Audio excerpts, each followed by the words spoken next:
He threw his trust behind an adventure party and let his fate ride with them. He snatched the loot, then got backstabbed before he could even breathe. Then boom, HP dropped to 0, and that was a huge mistake. But why die when he could still fight? He didn't just get sick, he started rotting for real. Turns out that curse turned him into a full-on zombie with the promise that something could evolve. Now he's out here farming dungeon cores like it's his new obsession. Evolving non-stop. He shrugged like it was nothing and started building a demon squad from scratch. Who would be upset at the shot for a second? With adventures like these in my second life, I honestly don't even know what to say anymore. Meet Domik Yon, 28 years old, a C-rank adventurer, with the kind of swagger that says trouble's coming as he steps into his shop. He sold insanely rare red weapons, and the moment the merchant held one up, he inspected it like it was priceless. Then he declared with pure awe that it was a red rarity magic blade. The merchant blinked in shock. "Are you serious?" And the protagonist shot back, "My skills never lie." Then the administrator leaned in and asked if he had a party. The party demanded an answer, and the MC snapped back, "No, I hunt solo."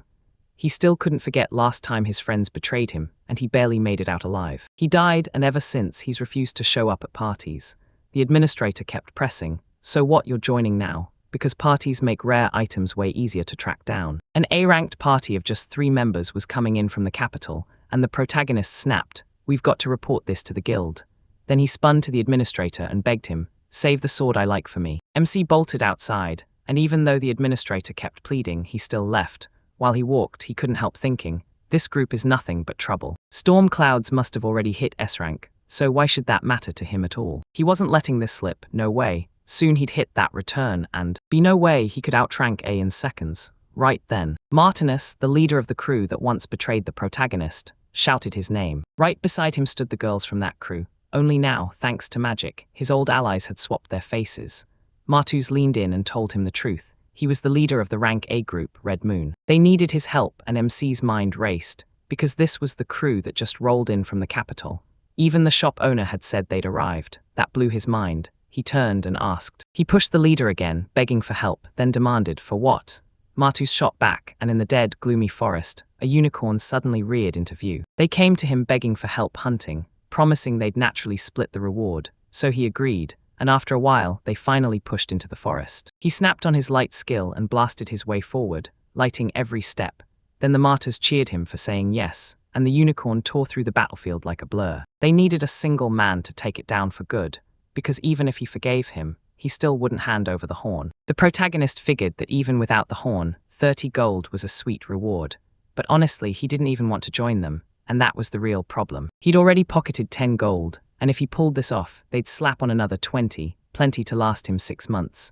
After this gig, he'd crash for a short break, because a real vacation wouldn't hurt, and one of his allies urged the boss to go scope them out. Martyrs marched up to the MC, called him Lord, and demanded he confirm whether someone was tailing them. The protagonist nodded like he got it, then slipped away from the group to hunt down any surveillance. He couldn't stop himself from noticing how every person in the group snapped their heads his way, shot him a sly grin, then out of. Suddenly they screamed, found him fast and pushed him. Let them. MC get everyone ready for battle. Eyes sharp, heart on edge, now pull through. Yanked out his brand new sword and, then like a punch to the chest, he realized in pure shock that the group finally snapped back to their original looks. Marty's hurled a magical strike at the utterly stunned. The rounded protagonist tried to cling on, but couldn't, so he slipped and crashed to the ground. The group leader sprang up, drove his weapon into him, and snatched his next move, right then and there. He grinned while raising his sword, claiming he never thought anyone could trick him that easily. The girl snapped that he was a complete idiot,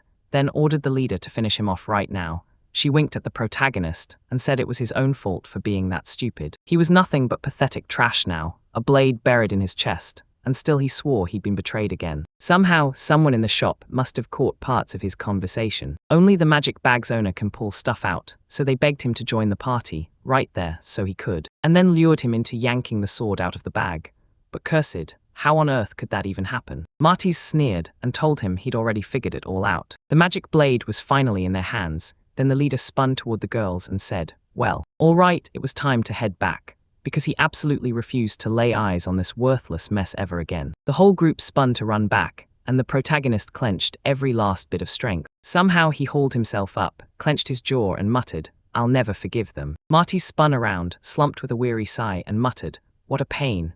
Then he stormed up to the MC and ripped the blade right out of him. With raw force, he drove the weapon into his chest again and spat a hateful shout at him. Let him die already, yank the blade free again. The leader laughs and saunters off. The protagonist, bleeding, crumpled onto the ground as the girls taunted him and waved like it was the end, then said their goodbyes. Martuz slammed his boot down onto his head he called it the final blow, cursing him to a death from hell. Deaths, then the whole group. The group peeled out and the protagonist stayed behind with his very last. The last shred of strength snapped his status into action. Us realizing his health was slipping fast. Just like that, something felt deeply wrong. 5 points, then his condition hit like a breaking wave. Was bleeding out, the MC swallowed hard, resigned to the fact that the man had been utterly butchered. Betrayed again, this time the damage was final, and his health was steadily crashing down, and he couldn't help but think he was going to drop. He'd be dead before he ever made a single thing of his life, and he just got betrayed again. Deceived, so why should he pay for this?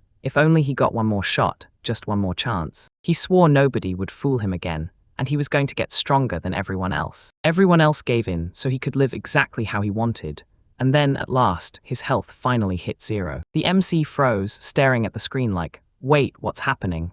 And immediately scrambled to check his status. The screen threw up nothing but zeros, and the status label read like a death certificate. Then the truth hit when he thought about it. He was already gone, dead for real, and that's when he finally understood what death feels like. Is he about to reach heaven any day now? Was he dead for real, or would he claw his way back as a ghost? Either way, he couldn't move at all. His vision kept spinning and slipping away. Darkness crept in, so tell me, was it really that bad? Our protagonist just lay there, trapped for days. His body started to rot, and the stench got worse fast. Insects were already swarming over it, and then, suddenly his eyes snapped open, and the stench hit him like a punch. Then it all clicked, had he woken up, and just how many days had gone by. He had to check his status, but when the protagonist tried to say the word, it totally crashed, coming out as an awkward, barely understandable blur. Why couldn't he spit out a single word right? Exhaustion maybe, because with all his strength left he finally forced it out, and the system answered with info that straight up froze the MC. His name stayed the same, his race revealed a rotting zombie, and his condition screamed decay and hunger. Then the stats hit like a punch. Level 1, health 20/20, mana 300/300, strength 5, endurance 5, agility 1, intelligence 30, speed 1, luck 35. And that was only the beginning. He picked up brand new skills too, and the protagonist just stared, stunned. Did he really turn into a zombie? I mean, he's basically a monster now, but can a person even become that? He shot a hand to his face and felt his whole jaw hanging wide open. Pure nightmare fuel, then panic slammed him full force. No way, not this, he blurted, trying to steady his breathing and think. He dropped a level and his stats took a hit too, but somehow his luck skyrocketed. He'd better boost his speed too. Because did he even pick up new skills, like some serious pain resistance? After he finally hit the floor and caught his breath, the MC stared at everything and tried to read the situation like a puzzle. It felt like the world froze after his death, like nothing ever moved again, and he was still trapped in that cold, gloomy forest. Now that he'd become a monster, adventurers would hunt him relentlessly from here on out, because most monsters in this forest, low-level undead prowled around, barely fit for anything, try as they might. They couldn't drop normal items, and the most they could manage were fresh-faced rookies. He had to power up before he ran into them, because like his grandpa always said, there was no point stressing over what happened next. He had to move right now, so he leaned on every scrap of his adventure experience. And yeah, he still clutched a map of the area and packed the gear, then shot up and tore forward toward. All right, forward, it's time to level up. 6 hours later, the protagonist smashed another undead threat into the ground. He thought, I can't believe this is already the 9th one. When's he finally going to level up? He fights like a total kid, then the MC slaps open his status like, okay, let's see. He realized the numbers wouldn't budge at all, yet his stat points had somehow jumped to 21. Anyone, this entry hits at dawn, then the stat points land and you're like, could he really pick which stats to power up? Or would the game pull the strings for him? He picked agility and speed, then felt it click. He'd finally nailed the build. He sat down as the speed flashed into 2 clear points, and the MC started piecing it together. People are born with a crazy stat, way stronger than everyone else's, and it can turn you into a genius, a walking powerhouse, or a blur of agility. But with monsters, it's the exact reverse. As they leveled up, even their bodies shifted. Zombies still couldn't cast magic, and their agility and brains were almost nothing. So when the protagonist slammed into a sprint, he gasped at how insanely light his own body felt. He didn't grind those levels for nothing. Once his stats jumped, his body felt the change for real. Now he could slice through most of the forest's monsters with ease. because for now, he'd better watch his back. The ghouls are terrifyingly strong, and right now there's no way he can beat them. Then suddenly, at last, a weird sound slammed into his ears. So he leaned in, and the protagonist was. He froze in shock. Zombies. Was he really chewing on wood just to stay alive? The monster was definitely chewing into that tree, devouring it plank by plank. And then the protagonist finally saw the terrifying truth. It was just like humans. He could totally claim he had a zombie mentor, so maybe he should copy that move too. MC shoved his mouth wide open and started gnawing on a nearby tree like it was dinner. After biting through a few splinters, On checked himself and realized nothing had changed. He bounced on his toes and blurted out, "Awesome!" He tapped his status on, and he just realized it, new skill unlocked. Level 1 Predator, and every bite of flesh started healing him a little. With a clenched breath, the protagonist crept up on the zombie from behind and quietly begged his mentor for forgiveness. That illness hit like a nightmare, he'd never forget it. He clenched his teeth and pushed on, leveling up no matter what. MC decided to crank up his speed, and once he pulled it off, monsters started dropping into his sights at lightning speed. Right then, a ghoul lunged into his path out of nowhere. He definitely didn't think he'd run into it this soon. He had to get out of here, so tell me, why in the world would he even stay? The protagonist snatched a stick off the ground nearby and in the last seconds of his life, he realized that he vowed to become the strongest, and to live life exactly on his own terms. Cranking the boost on, he exploded forward and slammed into the ghoul, his fury burning with every strike. And just a heartbeat later, it hit him, he'd actually won. The protagonist clamped down on the broken stick, even harder, and a violent tremor ripped through his body. The MC snapped back in shock. What the heck is this feeling? The system slammed a choice in front of him, either an insatiable ghoul or a vengeful spirit, and it left him staring in shock, completely thrown off. Evolution, the system snapped back. Monster evolution is when a monster's body and stats completely transform. The protagonist figured, if I can hand out the stat points myself, then boosting my agility. He managed to beat the ghoul's weakness. Now the real nightmare hit, because he had to decide whether to give in to the ghoul's endless hunger. His whole look flipped on a dime, and he gasped when he realized he could actually speak now. MC snapped open his status screen and blurted, "No way, he's a ghoul." His stats had jumped too, especially his strength and endurance. And just like that, his rot vanished, and the stench of a corpse was gone. All he had to do was grab some normal clothes, and once he did, he'd even be able to talk to people. He barreled forward with a grin, thrilled with his brand new look and that battered condition. He still had to level up again because he craved even more power, stronger than ever. Stronger, then at last he slammed to a halt. He clutched his stomach and blurted out just how hungry he was. He turned into a zombie ever since that day. He'd eaten nothing but tree bark, and the forest floor was packed with sleeping mushrooms everywhere. Small doses turned his body into a sedative the moment he took them. In big doses, those mushrooms turned into a paralyzing poison, and the protagonist clung to one ruthless thought: these things wouldn't touch him. Every bit of it slid down thanks to his tough stomach skill, yet the more he replayed it in his head, the heavier dread crushed him. He slammed his fist into the tree, and snapped that everything was driving him crazier than the red moon itself. Stronger than the storm itself, Petrol stood there with one burning goal: be the strongest, no matter what, and he meant it with every fiber of his being. Then bam, he heard rushing water out of nowhere, and his mind instantly raced. He stared in shock. Wait, is there really a river right there? So there must be fish out there, sprinting straight toward that sound. And yeah, he actually tracked down a river, no joke, without a second thought, the protagonist hurled himself into the water. Then instantly, he went tumbling down. He got yanked under as the current slammed harder than he could fight. After a while, he got swept along, carried by the raging current. He hauled himself onto the shore, then slumped in exhaustion and admitted, with shaking breath, that he fully thought he was about to die. Bursting out of the river at last, MC dragged himself forward with a heavy heart, and soon stumbled into a cluster of dark caves. He figured he'd better play it safe, because next time luck might not show up again, and that's the scary part, but he had to study the cave's natural formations, so he stepped inside, spotted a drawing sprawled across the floor, and it hit him like a sudden shock. Was it magic or a trap?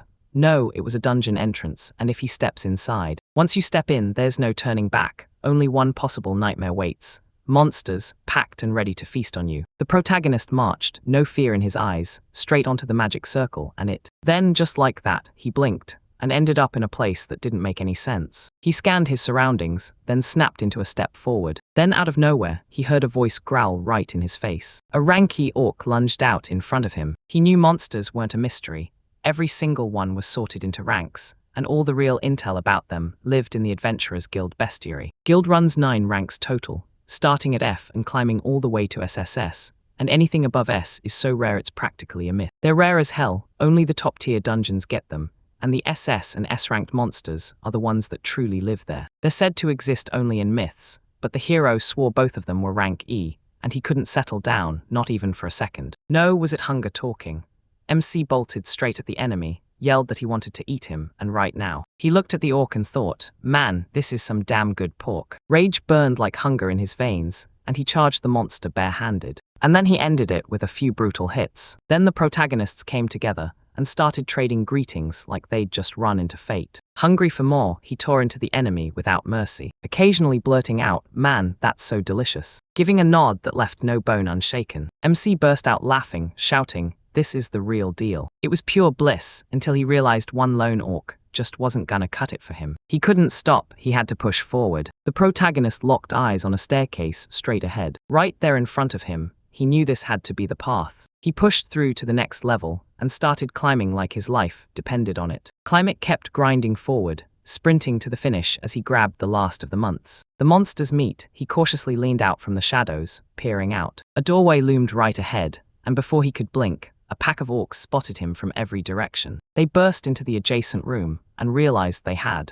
already caught the scent of their kin's flesh in the air. The protagonist didn't hesitate. He chose right then, and he went for the apology to the monsters, and he bolted back toward. He backed down the stairs, and the monsters kept closing in behind him. The passage was tight, so the enemies spilled in one by one, just like he'd been counting on. He figured, column by column, one opponent at a time, that he could take them down with brutal ease. At the very bottom, he tore into the leading orc, ripping it apart with nothing but his fists and teeth. He spun toward the others and screamed at them to swarm him and strike. After a bit, MC caught his breath and snapped, more than 20 orcs, that's way too much. This screams testing room, and somehow, tons of adventurers have died right here. Here he threw it all in for the experience, and once this was over, the protagonist was about to cross the line. He demanded to know where he stood, and grimly realized he was still weaker than the guy who'd just attacked him, the leader of his old crew. For the group to stand a chance, he had to lock in on strength and agility, so right now, he better chow down. And while he's eating that monster meat, everyone finally. He hadn't even noticed it before.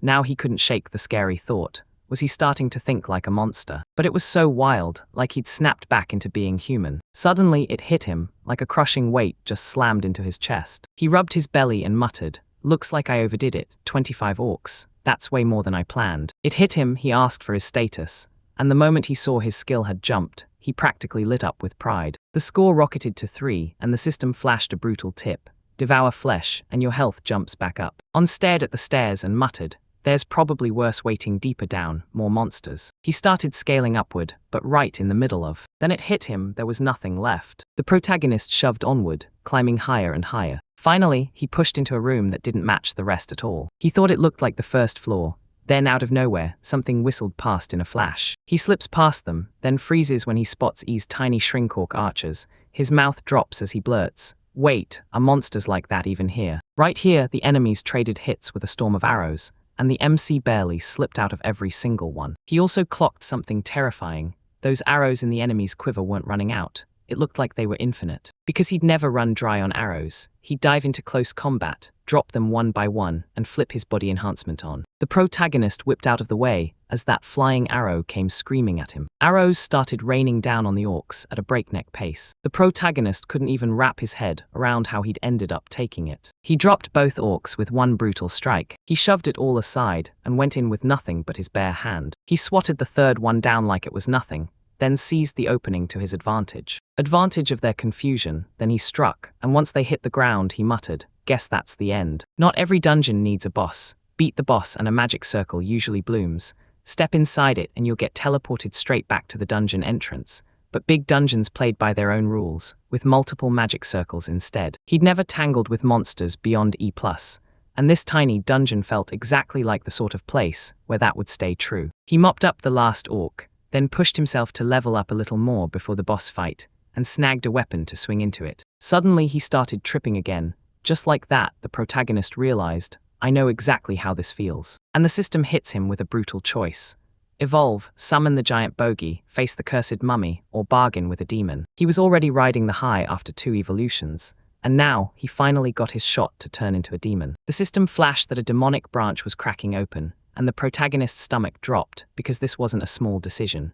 If he was right, Ogre was a monster with brutal strength and insane endurance, but there were exceptions, and a mummy with influence could sling magic, and then he stopped. But he had no clue what element he'd face, because demons weren't in the bestiary, and he'd never run into one before. Suddenly, a jolt of electricity ripped through his body. His whole body trembled like a live wire, and the protagonist blurted out, utterly lost and panicked. What in the world? He never planned to touch a single thing yet. And then boom, everything snapped back in an instant, like the suffering never even happened, and one's like, wait, is it over?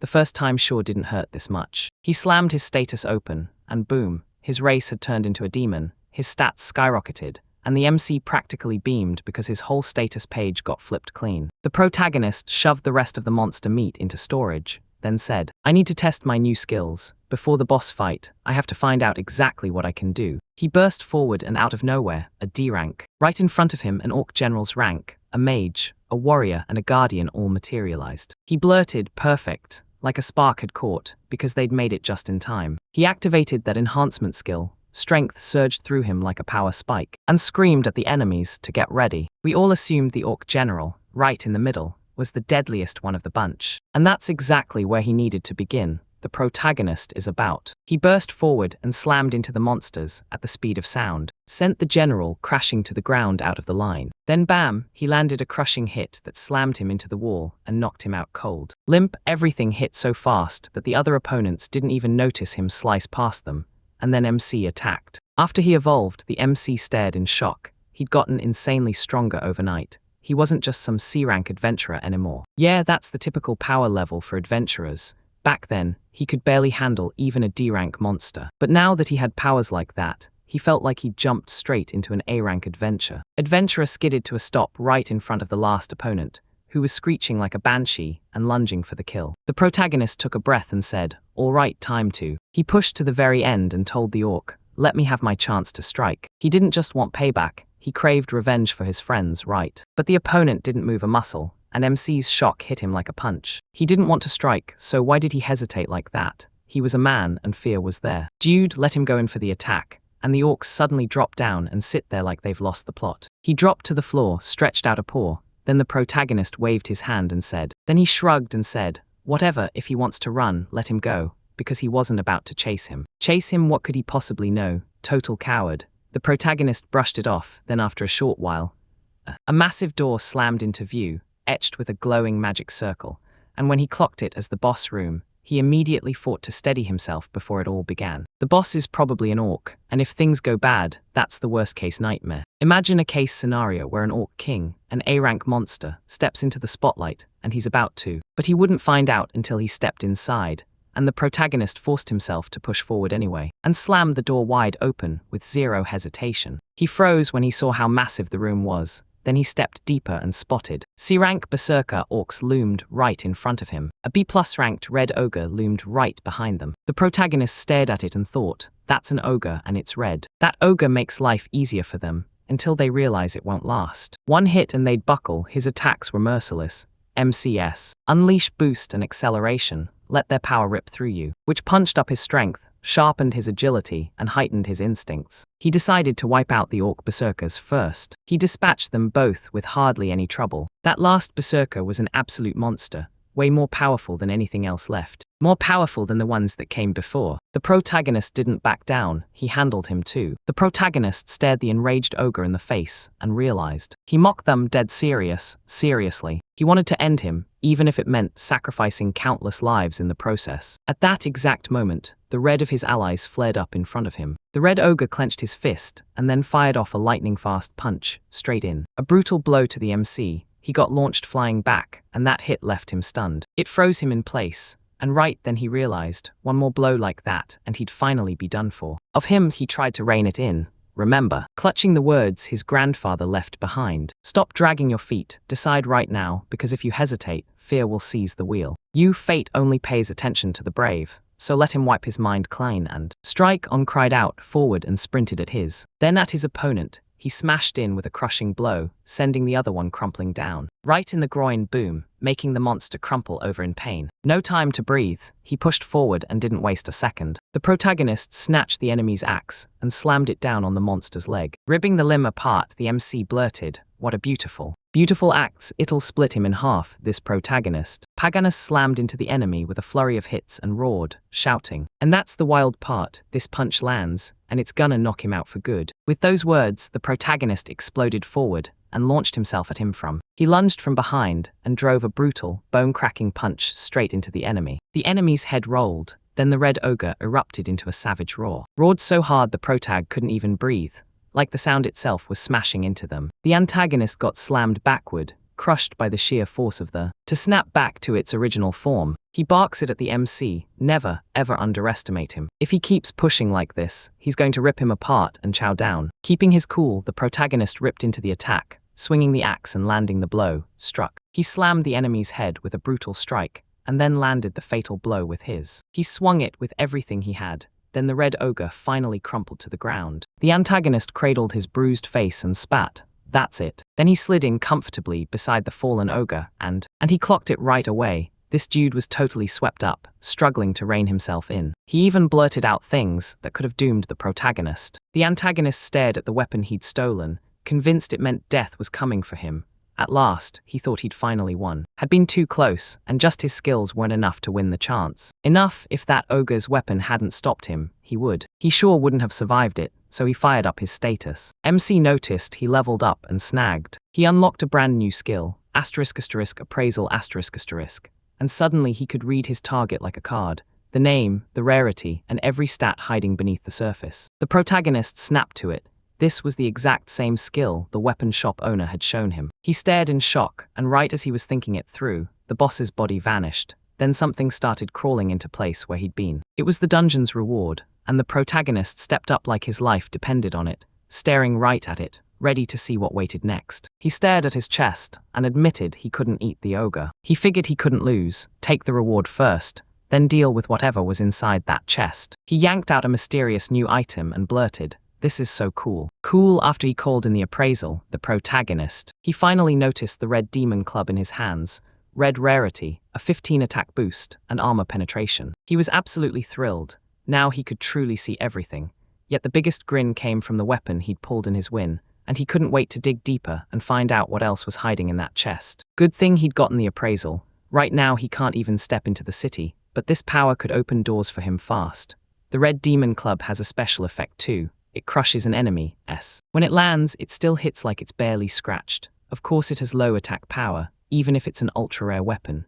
Equipment rarity is basically a score for how rare an item is, and the higher that number, the stronger it's supposed to be. The stronger its stats. The club's rarity matched the magic blade he'd lost, and he guessed that meant it had something to do with the item level too. So the protagonist shelved the club for now and went hunting for answers. He grabbed that old bag his grandfather had given him years ago, slapped on the rating, and fed it into the system. The system flashed his prize, pure rarity, and when he read it, he realized he'd known all along from his grandfather.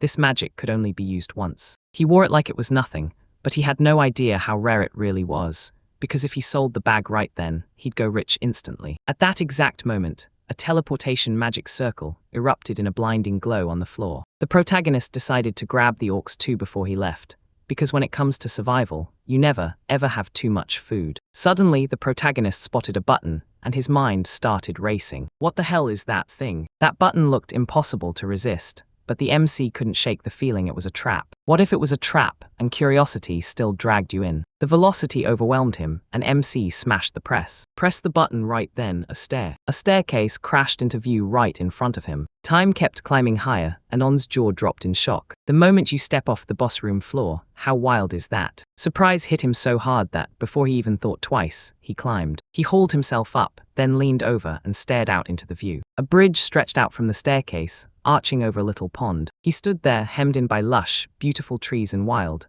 colorful plants everywhere. The protagonist blurted out, baffled, what kind of place was this? Across the bridge, perched on a stack of rock. Amid the rocks, they dropped an object that looked exactly like some wild exotic fruit. He snatched it up and went, wait, it looks mouthwatering, but he just won't take a bite, at least not yet. Even though he wanted it more than anything, sadness hit him hard, he just couldn't help but think sadly. Suddenly he blurts out one thing, but his mind races with something totally different, like a miracle blessing had just landed. A blessing fell on him, and right then, the very zombie he'd started to see as his mentor burst into his mind, making him snap with surprise as it flashed a finger gesture like, "Excellent." He couldn't awaken, but somehow, because of him, he was standing here right now. He couldn't resist, so he swallowed it, tailed the tempting object like it was pulling him in. Right at that exact moment, a chilling voice boomed out. The dungeon core had been completely swallowed. Confirmation hits that the new owner has officially been appointed. Named the dungeon's master, transferring the crucial info, then the protagonist. The protagonist reeled in confusion.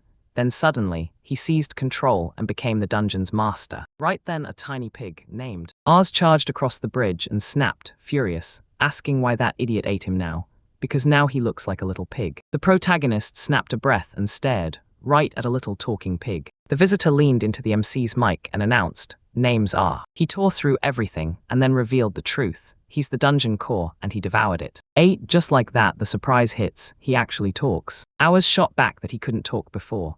But now that he'd swallowed the core, he could finally materialize, and the protagonist just froze there, completely confused. Even so, why should he be shocked? He'd turned into the monster himself, so he stared at the dungeon core, utterly lost. Hours didn't care that he had no clue, because a dungeon core is the artifact that runs the whole dungeon when its master is gone, and this one had been masterless for over 100 years. The protagonist leaned in and asked, "What's a dungeon master even supposed to do?" Then he shot back, "I never plan to stay. I can leave whenever I want, right?" He looked at us and said, voice heavy with regret, "Do I really have to explain all this to you? They called this dungeon the fawn of our labyrinth." The dungeon master ran the whole labyrinth, then popped in special dungeon points to summon fresh monsters, build rooms, forge loot-filled reward chests, and unlock new dungeon levels. All while even in their absence, the dungeon kept running under their systems. The MC blurted, shocked, "Wait, anyone can run a dungeon. So how do you rack up these points?" The MC explained, "You step into the dungeon and instantly unleash a mountain of points, and then you earn even more when you die." With a burst of joy, the protagonist blurted that he'd put every level point into crafting fresh gear for himself, hiding his horns first, then forging a brand new weapon right after. Oz told him to do whatever he wanted, but the dungeon's auto-summon kicked in and spat out a red ogre. Of course it wasn't that simple now, since they were about to run out of level points, and the protagonist was upset. Seriously. But the second they crushed the ogre, it vanished on the spot. Didn't the dungeon swallow it to refill its level points? That's how it's supposed to go. Hours shut back, but not quite. Once that monster gets absorbed, you can pull it back out and summon it again. "So I get it," I said, thinking it over, and he couldn't wrap his head around it. He was actually the dungeon's master now, and the last few days had been a total whirlwind. He died, came back as a zombie, mutated into a ghoul, and then boom, turned into a demon. And now he's the dungeon master. Check it out. This place looks like a safe zone. And at least he had someone to talk to. Yeah, it was a pig, but still. Then he started wondering what he even looked like. Right then, the protagonist dropped his guard and stared straight at his own reflection in the water. He promised us he'd head to the fountain, and the piglet fumed, yet he still had so much more to spill to them. The protagonist told him to hold on for a moment, and when he caught his own reflection, he froze, because he looked almost completely human. Hours rushed up to him and fired off, "What are you staring at?" And the piglet tilted its head right back at them too. He stared at his reflection and burst out, "Excellent," because he suddenly realized he looked downright cute. On laughed and told him he was thrilled he liked it. He could even grab a fresh change of clothes. Hours thrust a cloak into his hands and told him, "You can have it." The protagonist thanked him, pulled the cloak on, then lit up and said, "Wow, that's an amazing cloak." The little piglet leaned in and asked, "So what happens next?" The MC shot back, "I know where another dungeon is." Then, after a quick breather, they were off to hunt it down. There, Hours shadowed him and told them he'd break down the master's skills later. Then on, stunned, shot back, "What are you talking about?" Piglet leaned in and told him the dungeon's secret routes, where it opens, where it leaves, and then revealed the crazy part. This power lets him teleport to any spot inside, and even snap back to the dungeon from anywhere. Then comes the subordination contract. Well, the moment a familiar is born. If both sides sign on, some of the familiar's magic slips over, forging a real bond, and they start mind-linking, telepathy included. Even if that familiar is way off in the distance, he threw in one last detail. The connection was already locked in. Once the contract clicks into place, his familiars can slip through the dungeon and teleport anywhere they want. The protagonist clutched his head, drowning in information. There's no way he could hold it all at once. Then Hours snapped. "Nope." "Easy," the protagonist said, insisting he needed a breather before heading out. and our character spent his last level points to conjure a bed right there for him. So the protagonist slipped into a quiet spot and finally let their guard down. Before sleep hit, the MC stared at his stats. Level 25, HP 100, Mana 610, Strength 47, Stamina 20, Agility 10, Intelligence 61, Speed 65, Luck 35, and went, alright, I'm locked in. His skills were Tough Stomach, Pain Resistance, Predator, Acrobatics, Enhancement, Acceleration, and Appraisal. He waved goodnight to everyone, then crashed into a deep, heavy sleep and woke up. The moment he came to, the protagonist blinked in confusion because he couldn't figure out where he was. Then it hit him right on cue. He remembered he'd eaten. He chomped down the dungeon core, passed out cold, and woke up realizing it wasn't a dream. Ars leaned in and asked if he was awake, and the crazy part was he'd slept for 3 whole days. The protagonist scanned the room and shot his familiar a question. Did he build this place? The familiar answered. He built this room so his master could finally rest in peace, and when one came in, he thanked him and asked him to call him by his name. Not only did he finally get it right, he smiled and told the protagonist, "Yeah, it's okay."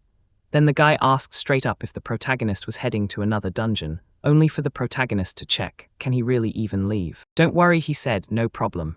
While he's gone, he'll hold down the dungeon, and if he devours another dungeon's core, he can teleport straight between them." The MC nodded, he finally got it. "Then let's move, if anything goes wrong, they're to contact him." Hours promised that they would, and then he warned him, "There's a teleportation magic circle in the main room, so don't let your guard down." Careful, when they swore they'd keep their promise to him, they finally took their leave. Together, they said their goodbyes, and the protagonist took off on his own. Then he returned. He spun back toward the river that had carried him into that dungeon, and the MC stared. He glanced back and knew this was the way back, and if he got spotted, he'd be in serious trouble. Trouble was brewing, so he pulled his hood on, then blurted out in disbelief, blurting his excitement as he pushed toward the Emerald Plains. He slammed the boost on and tore ahead at full speed. He figured he could hunt monsters on the way. After what felt like forever, he finally crashed into his destination. He stumbled straight into a D-rank, one-horned rabbit, and he wasted 0 time, then he took them down immediately. The rabbit turned out to be a goblin at the same rank, and the protagonist hated him just as much. Batched without a hitch, then, out of nowhere, suddenly, a whole pack of them caught his eye as he closed in, surprise hit him hard. Was this really is it really a pack of C-rank wolves? A tiny fox stood before the wolves, baring its teeth and snarling like it meant to win. Right then, the protagonist realized they weren't just fighting. Those wolves were ripping into a demonic fox, and one of them lunged in, only for Kinnu to clamp down and bite it clean in half. MC's jaw dropped in shock, and then he clenched his fists, ready to battle to the very last breath, even if it meant going up against an entire pack of wolves. He never backs down, even when death is hanging over his head. Honestly, that's wildly intriguing. He unleashed a summon that cranked his speed through the roof. He leapt down beside the fox. Fox stepped closer and asked if he needed help. He knew, barked with pure joy, and then thus. Once again, the protagonist froze in shock, because this fox wasn't just showing up, it was offering help, and you could tell it was way smarter than it looked. Smart, then the protagonist turned to the wolves and begged them to forgive him, because this fox was under his protection. The beast stared at him with dead, emotionless indifference, and launched into an attack, but the MC yanked him back. He yanked out a red club and started carving into the fight with ruthless slashes. He slammed the battlefield with blasts, hitting enemies left and right, ripping into them for moving way too slow. When the last monster finally crumpled, and they realized they didn't need a single boost at all. This weapon's power is so insane, your brain can't even process it. The rescued fox padded up to him, then rubbed its cheek against his leg like it fully trusted him. Leg, the protagonist froze in shock. 2 tails. That's insanely rare. He crouched low right before. Before Kinnu could blink, he scrutinized him and declared, "I'm pretty sure you've got a restoration potion," then spotted the next clue. To get Kina back on her feet, the protagonist poured the potion straight onto her wounds. And just like that, every fox's injury vanished, healing in the blink of an eye. MC grinned to himself. Come on, he's just adorable. He leaned in and asked, "So you want to be my familiar?" Kina's tail whipped back and forth with pure joy, and it was like he was nodding along, totally agreeing. The protagonist blurted it out with a grin, then said, "All right, let's go." The fox grinned and agreed again, right as the protagonist was about to. Surprise hit him hard. He felt it instantly, like a real connection snapped into place. It hit him like a spark. He told Kinnu it felt like they'd just sealed a pact, and now they had to hustle like their lives depended on it. Turns out the fox didn't even have a name, so after the protagonists nudged him, he took one, Tinnu. Then he leaned in and told his familiar that back in his hometown, That name was what they used for a gorgeous, one-of-a-kind fabric. His fur looked almost the same, and that was the green light. Then they decided to level up the familiar. Kino chomped down the one-horned rabbit, and the allies surged forward. Advanced, even when he cranked up his acceleration, the protagonist realized Kinu still kept pace. Then he bluntly told him, "You're crazy strong." Strong, he might even be tough enough to take on wolves. Then the moment hits and the familiar jolts, shaking like it's terrified. Almost stunned, this wasn't random chaos. It was evolving right in front of him, and he couldn't believe what he was seeing. That brutal process tore him up, so let it breathe for a moment. Kino felt genuinely grateful to its master for that sharp sensitivity and constant, careful attention. It swelled in size, and just like that, its double tail split into a terrifying triple. The protagonist flashed a grin, reached out, and gently patted the fur, then said, and just like that he pulled it off. "But wait, are you okay?" The fox snapped back, "Yeah, I'm fine." The protagonist pushed to keep leveling up until they finally hit the dungeon. Keanu grinned and agreed on the spot, and as they kept moving, everything just kept unfolding. Kinu crushed him and swallowed him whole. Our opponent was someone he could smash. Right then, boom, a colossal rabbit suddenly appeared in front of them, and MC was left staring in pure shock. "What is that?" Wondered if it was magic. He blurted it out to the enemy. "He's ridiculously strong, and he's also even more. And yeah, it's super cute." Kino totally nodded along with his master. When the familiar finally crushed the monster, and MC stuffed the carcass straight into his magic bag. Right then, a horse-drawn cart burst out from the side, galloping at full speed like it had a score to settle. A burst of speed hit, then one rider leapt off the cart and charged straight at them. Kinu clocked him instantly. The guy was built like a weapon. The protagonist blinked in shock, then he bolted up to them again and again, insisting, "I'm human, I'm sorry," over and over. He spoke in his own name and claimed he was a traveling merchant. Then the protagonist blurted, shocked out of his mind, "A beast man." Baba swore it was true. "Yep. Yeah, he is, and he's a red panda." He blurted, "So is MC really that shocked?" On just said he'd never met a beastman before, that's why. But then MC shot back, "Wait, why is he here? Did something go down?" The merchant nodded and said, "Yep, it's true." On the road, something small went weird, and then the protagonist blurted, shocked, "Hey, can you sell me some one-horned rabbit meat?" Meat? Seriously, aren't fur or horns worth way more? The barber snapped back, saying he came from Niharu village, out east of these lands. A brutal monster has moved in and keeps butting heads with the hunters, so everything changes. Since the village is starving and food is running out fast, he rushes to buy as much as he can on his way home, because the protagonists have already planned it. "So that's the deal, then let him grab that rabbit." Barbara gasped in disbelief. He smiled like he knew the answer, then asked, "If I ever land in trouble, can I count on you to back me up?" The merchant blinked in disbelief, utterly baffled by what he was hearing. He was so kind, there was no way he'd leave that debt unpaid. "Hey, what's your name?" MC smiled and introduced himself, and Kinu even tried to say his name, and honestly, he nailed it. The protagonist stepped forward and volunteered to pack every last rabbit into Barbar's cart. He still had plenty left packed away in his bag, and the merchant nodded with a big, happy yes. All right, once On had dumped every last rabbit, and the cart was nearly bursting at the seams, the merchant suddenly snapped. Whoa. He burst out in awe, there were just so many, and he thanked the protagonist again, grateful for every bit of kindness and generosity. The protagonist warned him to watch every step on the road. On the road, they said their goodbyes, and Barbar spun away, leaving them behind. MC and Kinu pressed on, leaving everything behind as they headed straight forward. After a while, they finally crashed into the spot where they'd been hiding behind a pile of rocks. Yuan muttered to his familiar, "It's here, somewhere," scanning through the rocks as the allies charged toward the dungeon. They spotted the legendary magic circle everyone was hunting for, and the protagonist immediately turned to Kinu, asking if he recognized it. He tripped over it by pure luck while he was traveling. The familiar nodded that he got it. Then MC flipped on telepathy, called out to ours, and asked if he could hear him. He'd struck a deal with a demonic fox, so he asked if he could check its status, and the assistant snapped back, "I know all about that contract." "Kino, it's a good name, let him touch it, and he'll suddenly be able to see it." Still, the protagonist flashed a grateful nod to the others, then killed the telepathy and cut it off. He spun toward the fox, and demanded to know if he could check its status. The familiar shoved his hand onto its muzzle and urgently demanded, "Tell me what's going on, how are you doing?" The reveal hit hard, his familiar's name and race, right down to the stats. Level 15, 553 health and 1110 mana, plus a total 350 split for speed-related limits. 10 strength, 15 stamina, 5 agility, 35 intelligence, 15 speed and 10 luck, and skills packed with energy ball, basic attack magic, healing, health restoration magic, and energy wave with area magic attack. The moment he checked his stats, pure or hit him, because they were insanely good. Now I get it, how he crushed an entire pack of wolves without breaking a sweat. His strength and stamina are off the charts, and his sharp thinking is even more ridiculous. That's gotta be the reason he swings magic. His status is blazing so bright. But what's it heal for? 200 health. I can't help thinking, does healing power tie to intelligence? If it does then. And as Kinnu keeps leveling up, he's got the makings of a legendary monster. That's so cool, MC padded his. He tipped his familiar on the head and blurted, incredible. He pulled him in, daring him to chase the legendary level. Level together, the fox's face lit up. He gladly jumped at his master's proposal. The allies charged onto the glowing magic circle, and they stumbled straight into a dungeon. When his familiar blurted, "What is this?" the protagonist snapped back, "This is a dungeon. Monsters spawn here non-stop, so you'd better level up while you can." Now they're out to hunt monsters and stack up the meat, and he turns to his friend like, "So you eat monster meat, yeah?" Kino nodded on cut in, and then boom, as they were moving. Suddenly, an E-ranked grey wolf burst into the scene. MC exploded out from around the corner like a lightning strike,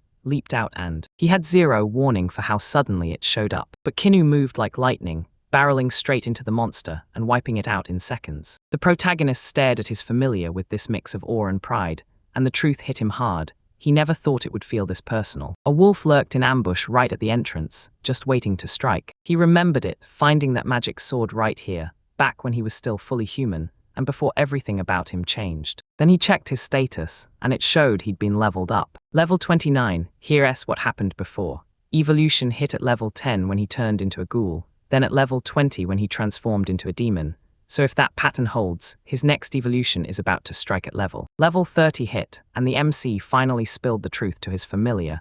He confessed that he too was a monster. It pushed him faster, and before long he'd be ready to evolve, right in the middle of it. His body would freeze up, so he'd have to stay on guard and protect it with everything he had. He grinned, thumped his own chest with his paw, and unleashed a brand new sound. The protagonist wore a grin and thought like, "Yeah, lean on me, you've got this." And man, he couldn't help smiling at how lucky he was to have met him. Now he could finally hunt without getting interrupted. His next targets were E-rank goblins. On swatted them aside with ease, then thrust the next opponent into the fight. Opponent, he sent the grey wolves as his pick to his own familiar. A brutal tremor ripped through his body, dragging him down with weakness and sharp, stabbing pain, and told Kinnu, "Your evolution is kicking off. Now go on, cover him." Above him, the fox came flying at the opponents, shielding his master with every snap and strike. The system dropped an attribute choice in MC's lap, but he had to meet the bare minimum conditions first, and then he could actually use it. He had to pick two traits, thought and surprise, so which one was he even supposed to choose?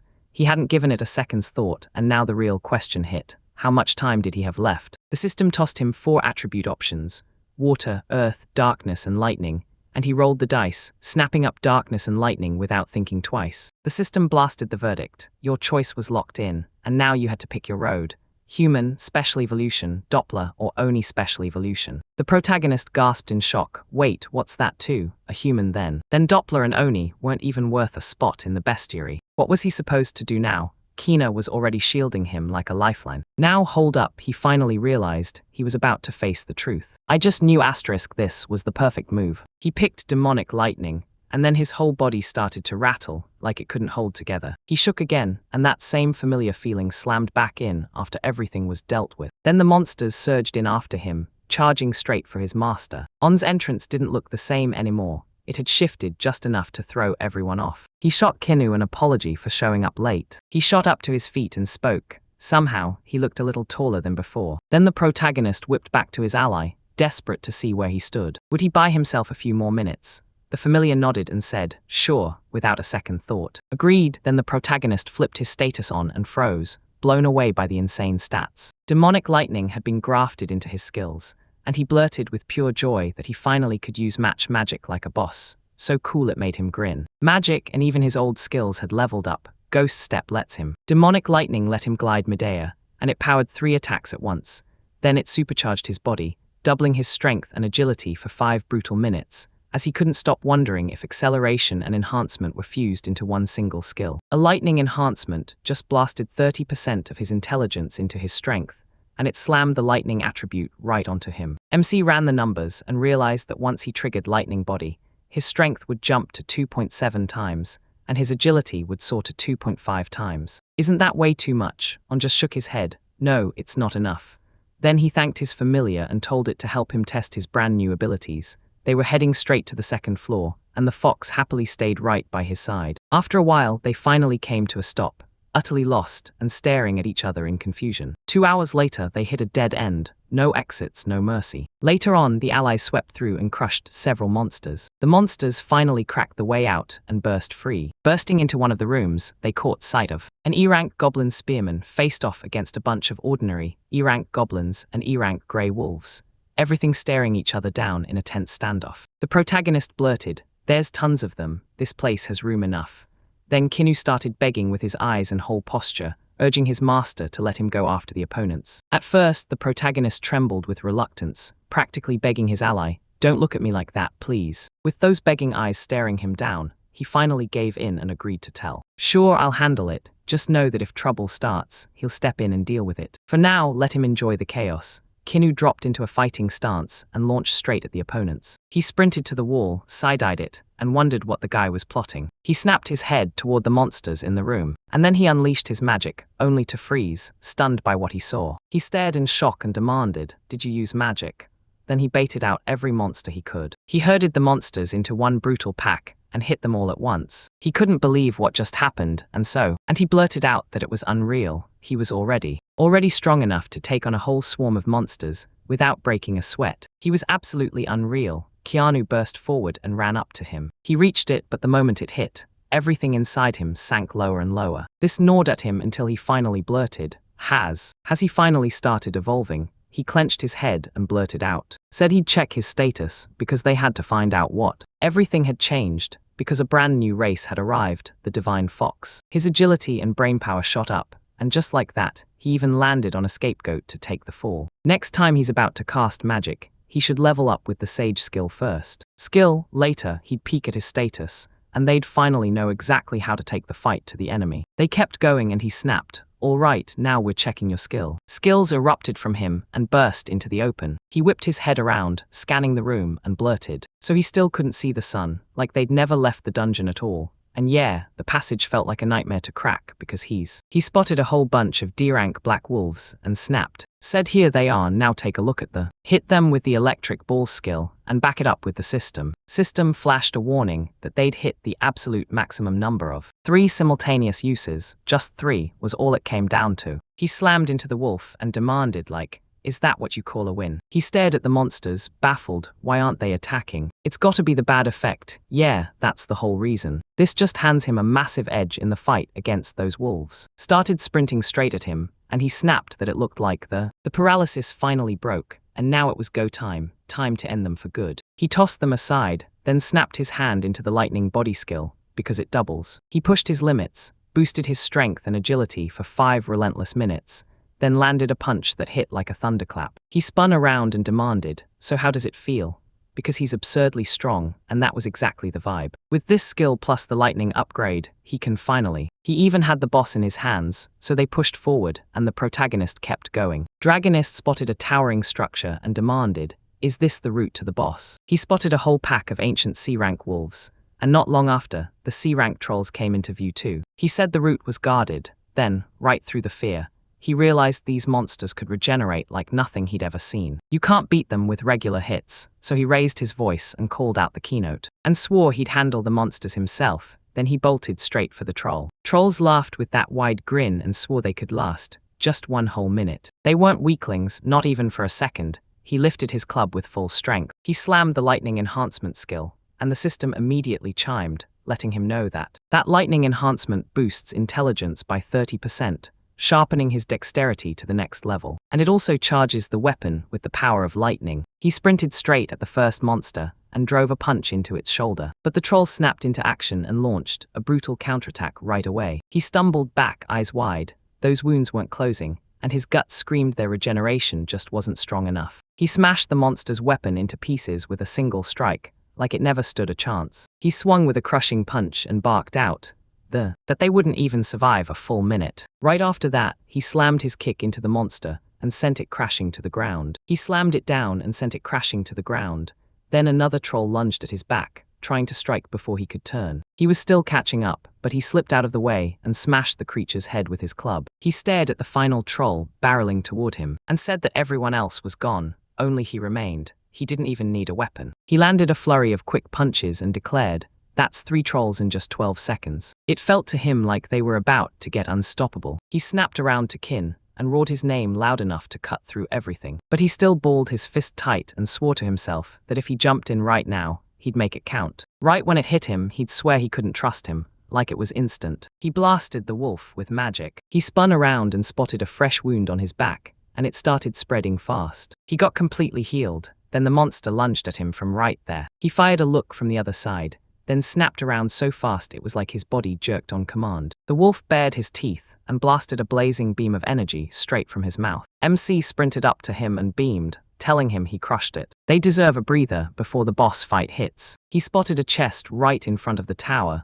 then ripped it open. He cracked it open, and the system blared that the stealth earrings erased his presence from everyone else, though they can't fool the big-name, high-level appraisals. And yeah, they're blue rarity. He snatched up the earrings and asked to keep them, because once he had them, nobody could ever tell his status again. After that, the two of them pushed forward toward the tower, and we're about to burst through the door, right now. Inside, he yanked the door open and froze when he saw. Then he spotted 2 B-rank monsters, right there, while the system instantly flagged them as a demonic horse and a B-rank bull plus, and he stared in shock. He stared them down and said, "Guess it's me and you, looks like I'm fighting right now." At the same time, I swear, hope was all he had left for him. They'd come at him first, so he had to brace and cover himself. Cast a spell and wrap him in magic, then he lunged forward. Push forward and unleash that energy ball skill, because that horde. The horse snapped aside at the last second, then locked eyes with the monster, like it was staring down a nightmare mid-swing. With a grim, focused look, he said it was even faster than he ever expected. They locked eyes, then erupted into a brutal clash, each one swinging at the other. They raised their weapons and fired at the exact same moment. And he swore he was the same rank as the ogre,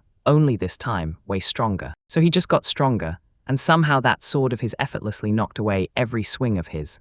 But what was he, some kind of special species? He snapped in a sharp kick and shoved the horse out of the way. You whip your gaze to the side. Then she spotted Kinu sprawled on the floor and called out to him, worry burning in every word. He sprinted to him, grabbed him up and blared, "Are you okay?" He yanked open his status screen and froze. There it was, clear as day. He was unconscious. He gently lowered him to the ground, then leaned in and asked. I told him to rest for a bit, and he tightened his grip, clenched his teeth bared in rage, and he swore he would not. He refused to forgive them. He'd kill both of them for sure, and then he snatched his club. He unleashed the lightning body skill and cranked his lightning up even stronger, convinced he'd finally outmatched them after judging them too lightly. He'd set everything right, then he snapped his gaze to the monsters, rage blazing across his face. He blurted it out so loud they couldn't even dream it. Dreaming of dying fast, he sprinted straight at the bull. He drove in a bone-crunching punch and sent. He hurled electric ball magic and slammed it straight into the monster. He burst forward with magic, sprinting closer at breakneck speed, and swung his mace and landed an earth-shaking blow. Right after that, he tore forward with Ghost Step and the system flashed a message. This skill lets you ride the air, and it even grants you a second jump. He slipped in right behind the horse and said dead serious, but that nothing could pull his focus away. He smashed in with a devastating strike, then he launched it like a missile, smashing it straight into the wall. He sprinted up to it and slammed the delivery into place, unleashed a bone-shaking kick, heard the sharp sound Kinu let out, turned on his heel and demanded, "Did you come to a?" To his senses, he saw a beast of power, raw and crushing. A surge of raw, powerful energy blasted out of him. This scared him to death, and he bolted straight toward the camera. CL0 Sir snapped on his status and locked in. He hit levels 30 and demanded, "Is this evolution?" She finally finished evolving, and her body snapped into a whole new, more powerful form. He leaned closer like it hit him out of nowhere, and he shouted her name in pure surprise. She rubbed at her eyes and he froze, confusion hitting him hard as he tried to finish the sentence. The moment she stood there completely naked. So without hesitation, he shoved his cloak into her hands and told her to wear it. She slipped it on and he told her, "This'll do for now." He spotted a chest. He grinned like crazy when he spotted it, then sprinted straight toward it. It shouted at the top of its lungs that there had to be clothes for her inside. He stared at nothing but clothes and blurted, "This is perfect gear for me." Then the system snapped back. They weren't special at all, just standard demon attire with 20 defense red rarity. He sighed that sadly, it just wouldn't fit her, plus it was men's clothing anyway. Then Kinu snapped his name and told him to take it. He said, then I'll change, and told her she needed to take care of herself. She grabbed the weapon, spun on her heel, and stared at. He stared at the wall and spotted a button, like it was waiting just for him. The protagonist. Morgana slipped into the new clothes, grinned, and said they fit him perfectly. He rang her up and demanded to know what she thought, and she answered by calling out his name. He jabbed his finger sideways, and boom, a staircase suddenly showed up there. He couldn't believe it. He blurted out loud praise, then said she had finally found a way straight to the core. Or they should just head there. She flushed hard when the owner praised her. She couldn't stop smiling about it, and then they tore down the stairs. He bolted up the stairs, burst into a sunlit garden, and started to. Then he started scanning the room, and right away he spotted something shiny. He ducked inside a hollow tree and said that this was the dungeon core, and he snatched it without hesitation. Snatched it up and tore into it right away, then it all kicked in. Flames of light burst to life inside his body, and the system blared. The dungeon's absorption was starting. The dungeon core got confirmed, and boom, he's been chosen as the new master of the labyrinth. Of plain vertet, suddenly raw energy exploded. Energy burst into existence right where the core sat, blazing to life. Then boom, something slammed into the air with a blinding loud crash, and he finally saw. He spotted a creature and blurted, "Is this some little wolf zombie?" Then the creature stared back and barked, "Did you eat it?" The MC leaned in, voice turning deadly serious, and told him he was the new master now. Then his first command hit, "Get beautiful clothes ready for the girl." Girl, he yanked the hem of his clothes, desperate to hold on. She called him over and told him it looked like she liked him. He blared back in agreement, and said it was time to finally carry out his order. The wolf looked totally baffled, still nodded in agreement, and boom, there it was, a chest popping up right beside them. Inside lay a silky yukata, and the system blared that it was every girl's dream, crafted by some mystery master. Defense, 15 points, rarity, red. He shoved it into her hands and told her to try it on right now. She bolted out, and the wolf mumbled that the guy was already acting like the master of the dungeon. Kino stared him down and said his name, and the wolf answered, "I'm Urs, the very core of the Plenvert dungeon." He shook his paw and grinned, "Nice to meet you."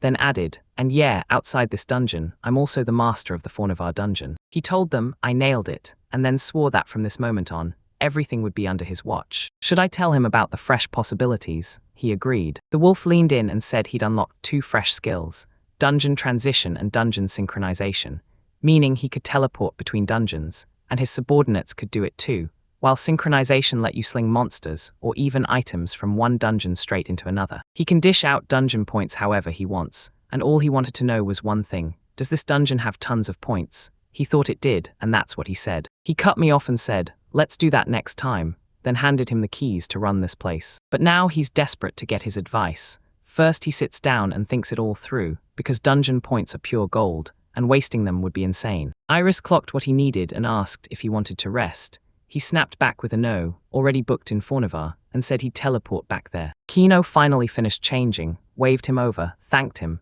and admitted she absolutely loved it. He spun toward her with a grin, introduced himself, and beamed that he was thrilled she liked it. She dipped into a bow to the wolf and thanked him for the clothes. He marched up to her and asked if he could check her status, and she nodded, agreeing without hesitation. Then he brushed his fingers over her head and instantly checked her status. Right away, he stared in shock because it looked like fresh offensive spells had spawned, and her overall stats shot up hard, like something snapped into place and boosted everything at once. As long as she still had mana, she could wipe out any enemy with ease.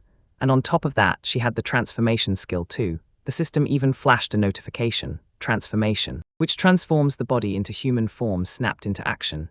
And he thought he'd come out lucky with her rank, yet deep down, he couldn't shake how terrified he was about her leveling up. He just pushed himself ahead too fast. Maybe that experience he earned can get handed to her, but screw overthinking it right now. Either way, she's way too cute to worry about anything else. He grinned and said she's clearly gotten way stronger, then vowed he'd push even harder too. She agreed, and he told her to turn back and get some rest, because the moment she pushed through 3 evolutions, her body was begging for a break. He slammed the moves down. They used their skills, and bam, both of them teleported to a whole new place. Another dungeon, ours, suddenly spotted them. He waved his paw and shouted, "Welcome back." Kinu strode up to him and said the skills were firing perfectly, thanks to the transformation skill he had. She slipped into a human form, introduced herself, and lit up with a smile, pleased as ever to meet him. He shot over to her, introduced himself, and blurted out that she was super cute.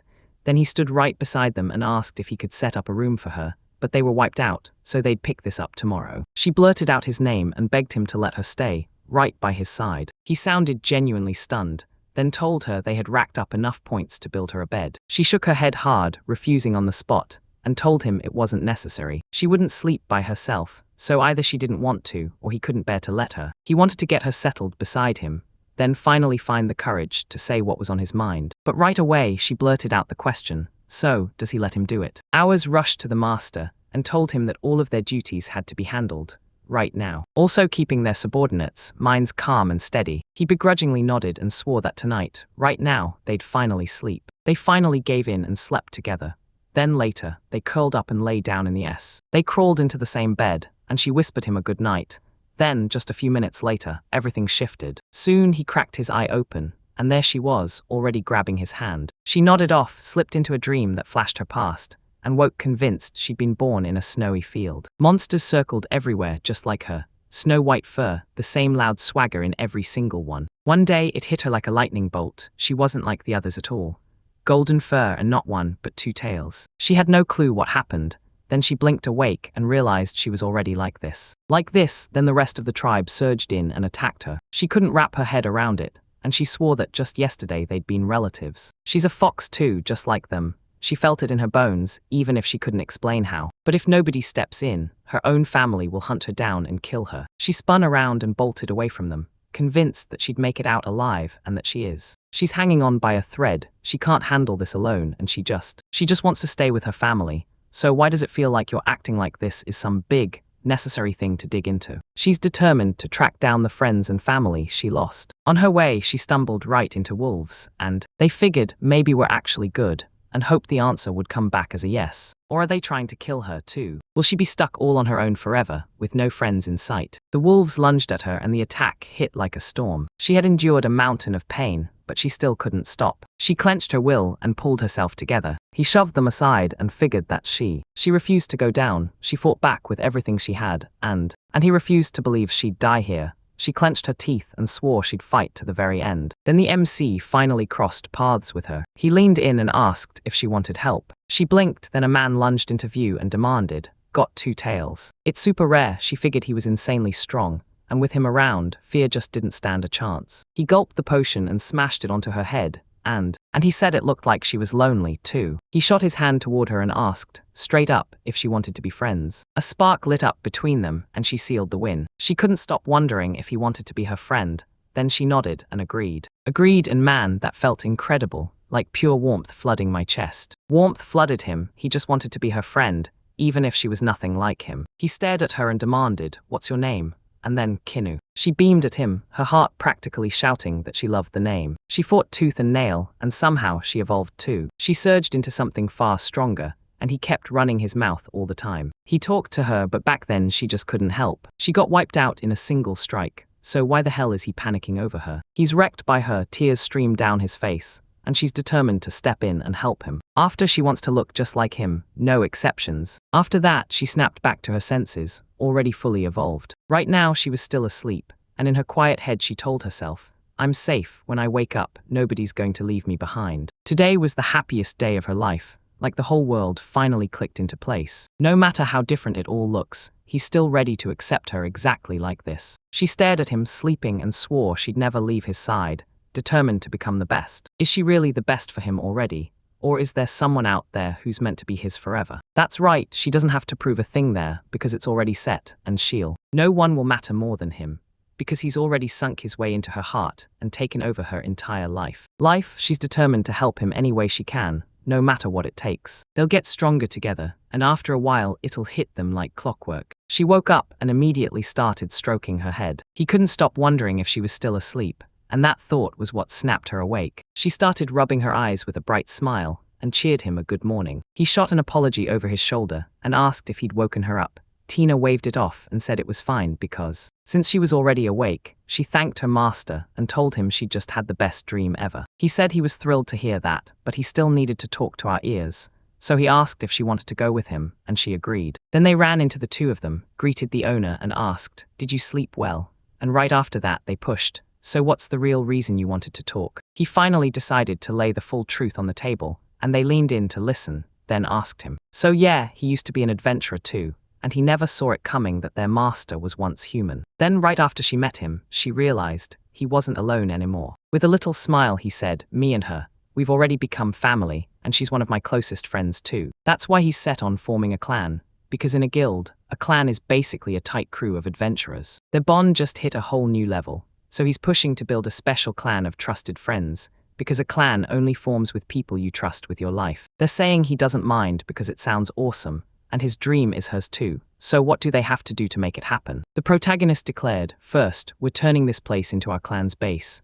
Then he asked if they could tweak the dungeon's look a bit, and the system fired back. "Your clan base is where everyone gathers, safe, relaxed, and ready to plan the clan's future." The IRS told him, yeah, that could totally happen, then reminded him there are dungeons everywhere in this world. A dungeon's whole job is to pump magical energy through the halls and churn out dungeon points for whoever dares to push deeper. This magic flow keeps the whole monster life system running in this world.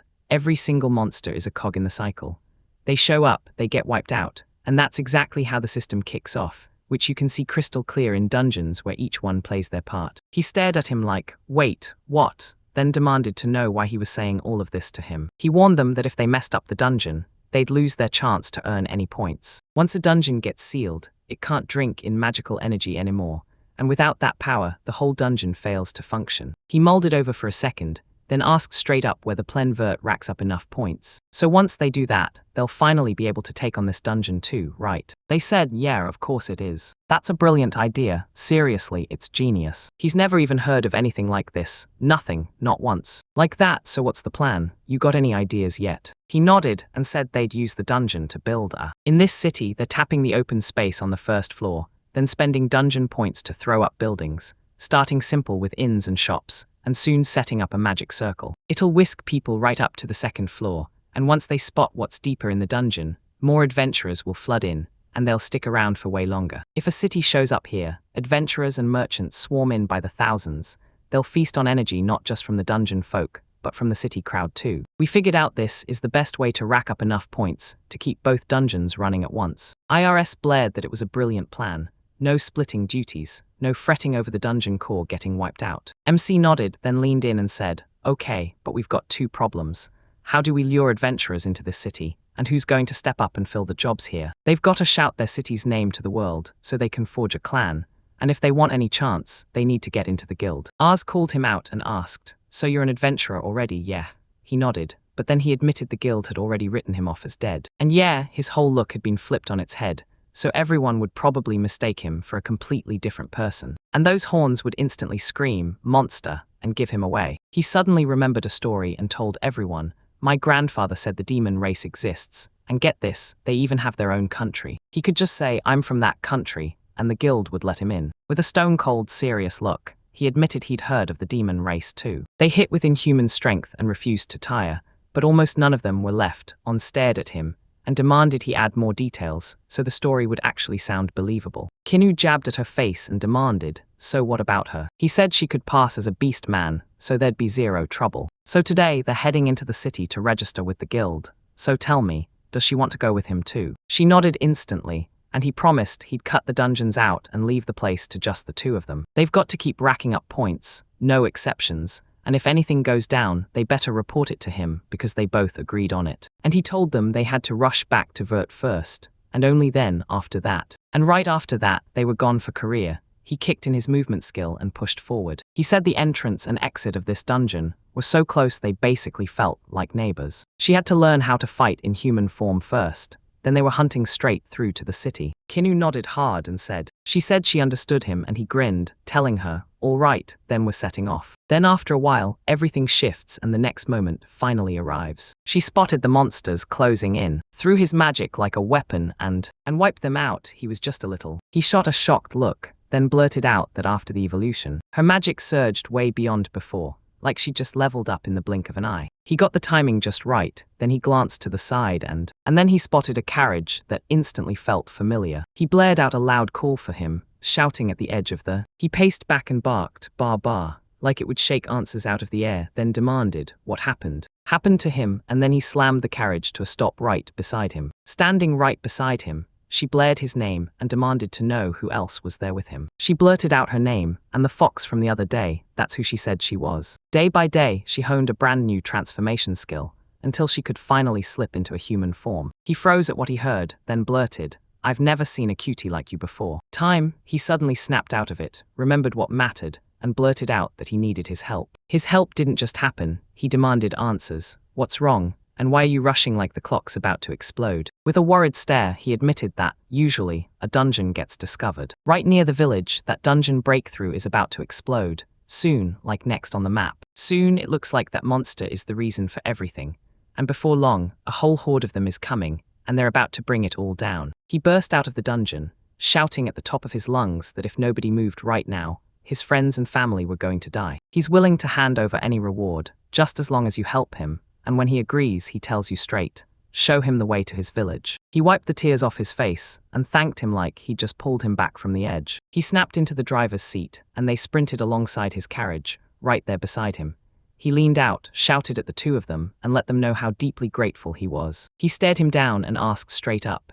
He was talking about a breakthrough, so does that mean the monsters are about to bust out of the dungeon, right? Barbara nodded fast and said he'd bolted out of the village in a panic to get help, because they've got hardly any warriors left. So they couldn't last a second without help. Then the village leader screamed that everyone had to evacuate, but there was nowhere left to run, so some still refused to leave, clutching their home like it was the last lifeline. With a grim, stone-cold stare, the MC snapped that things were getting ugly. Then he asked, "So what do we do now?" Kinu snapped his attention and asked, "Do we evacuate everyone to the dungeon?" Then he grinned and agreed right away, saying that in that window of time they would. They'd slam the brakes on the breakthrough. Once the evacuation was done, the civilians were out of the picture, and that plan was brilliant. He stared them down and demanded, "So what are you two even talking about? Evacuate to the dungeon." He called out to him and spilled a crushingly important secret, swearing nobody else would ever find out. He nodded and swore on his merchant honor that he'd never, ever spill his secret. He grinned and dropped the truth. He's not just some guy in the dungeon, he's the master, the one who controls the whole place. The dungeon they kept talking about sits right in the Emerald Plains, and it's called Plenwood. The villagers will finally be safe there, but there's one thing. Until every last villager gets out, they'll have to hold the monsters back, so they start scrambling for a plan, and when he calls politely, he promises, "Whatever you come up with, I'll stick to it and follow your lead." He mentally reached for our heads and shouted through our ears, asking if they could hear him. When they said yes, on the road to the city, he told them he'd run into a familiar merchant, just outside his home village. A dungeon breakthrough is about to explode. Someone needs to tell him everything about it right now. They're saying the dungeon monsters are going berserk, because their magic supply has basically run dry. The dungeon keeps cranking out monsters, also it can feed the energy it needs. Sisters so they can smash their way out. Then he leaned in and asked, "So, a total breakthrough hits when the dungeon just can't keep the monsters locked in anymore, and they swear it's not as easy as it sounds. Once the breakthrough hits, that dungeon won't shut again until its core is shattered. It comes in 3 crushing waves, and each one brings way more monsters than the last.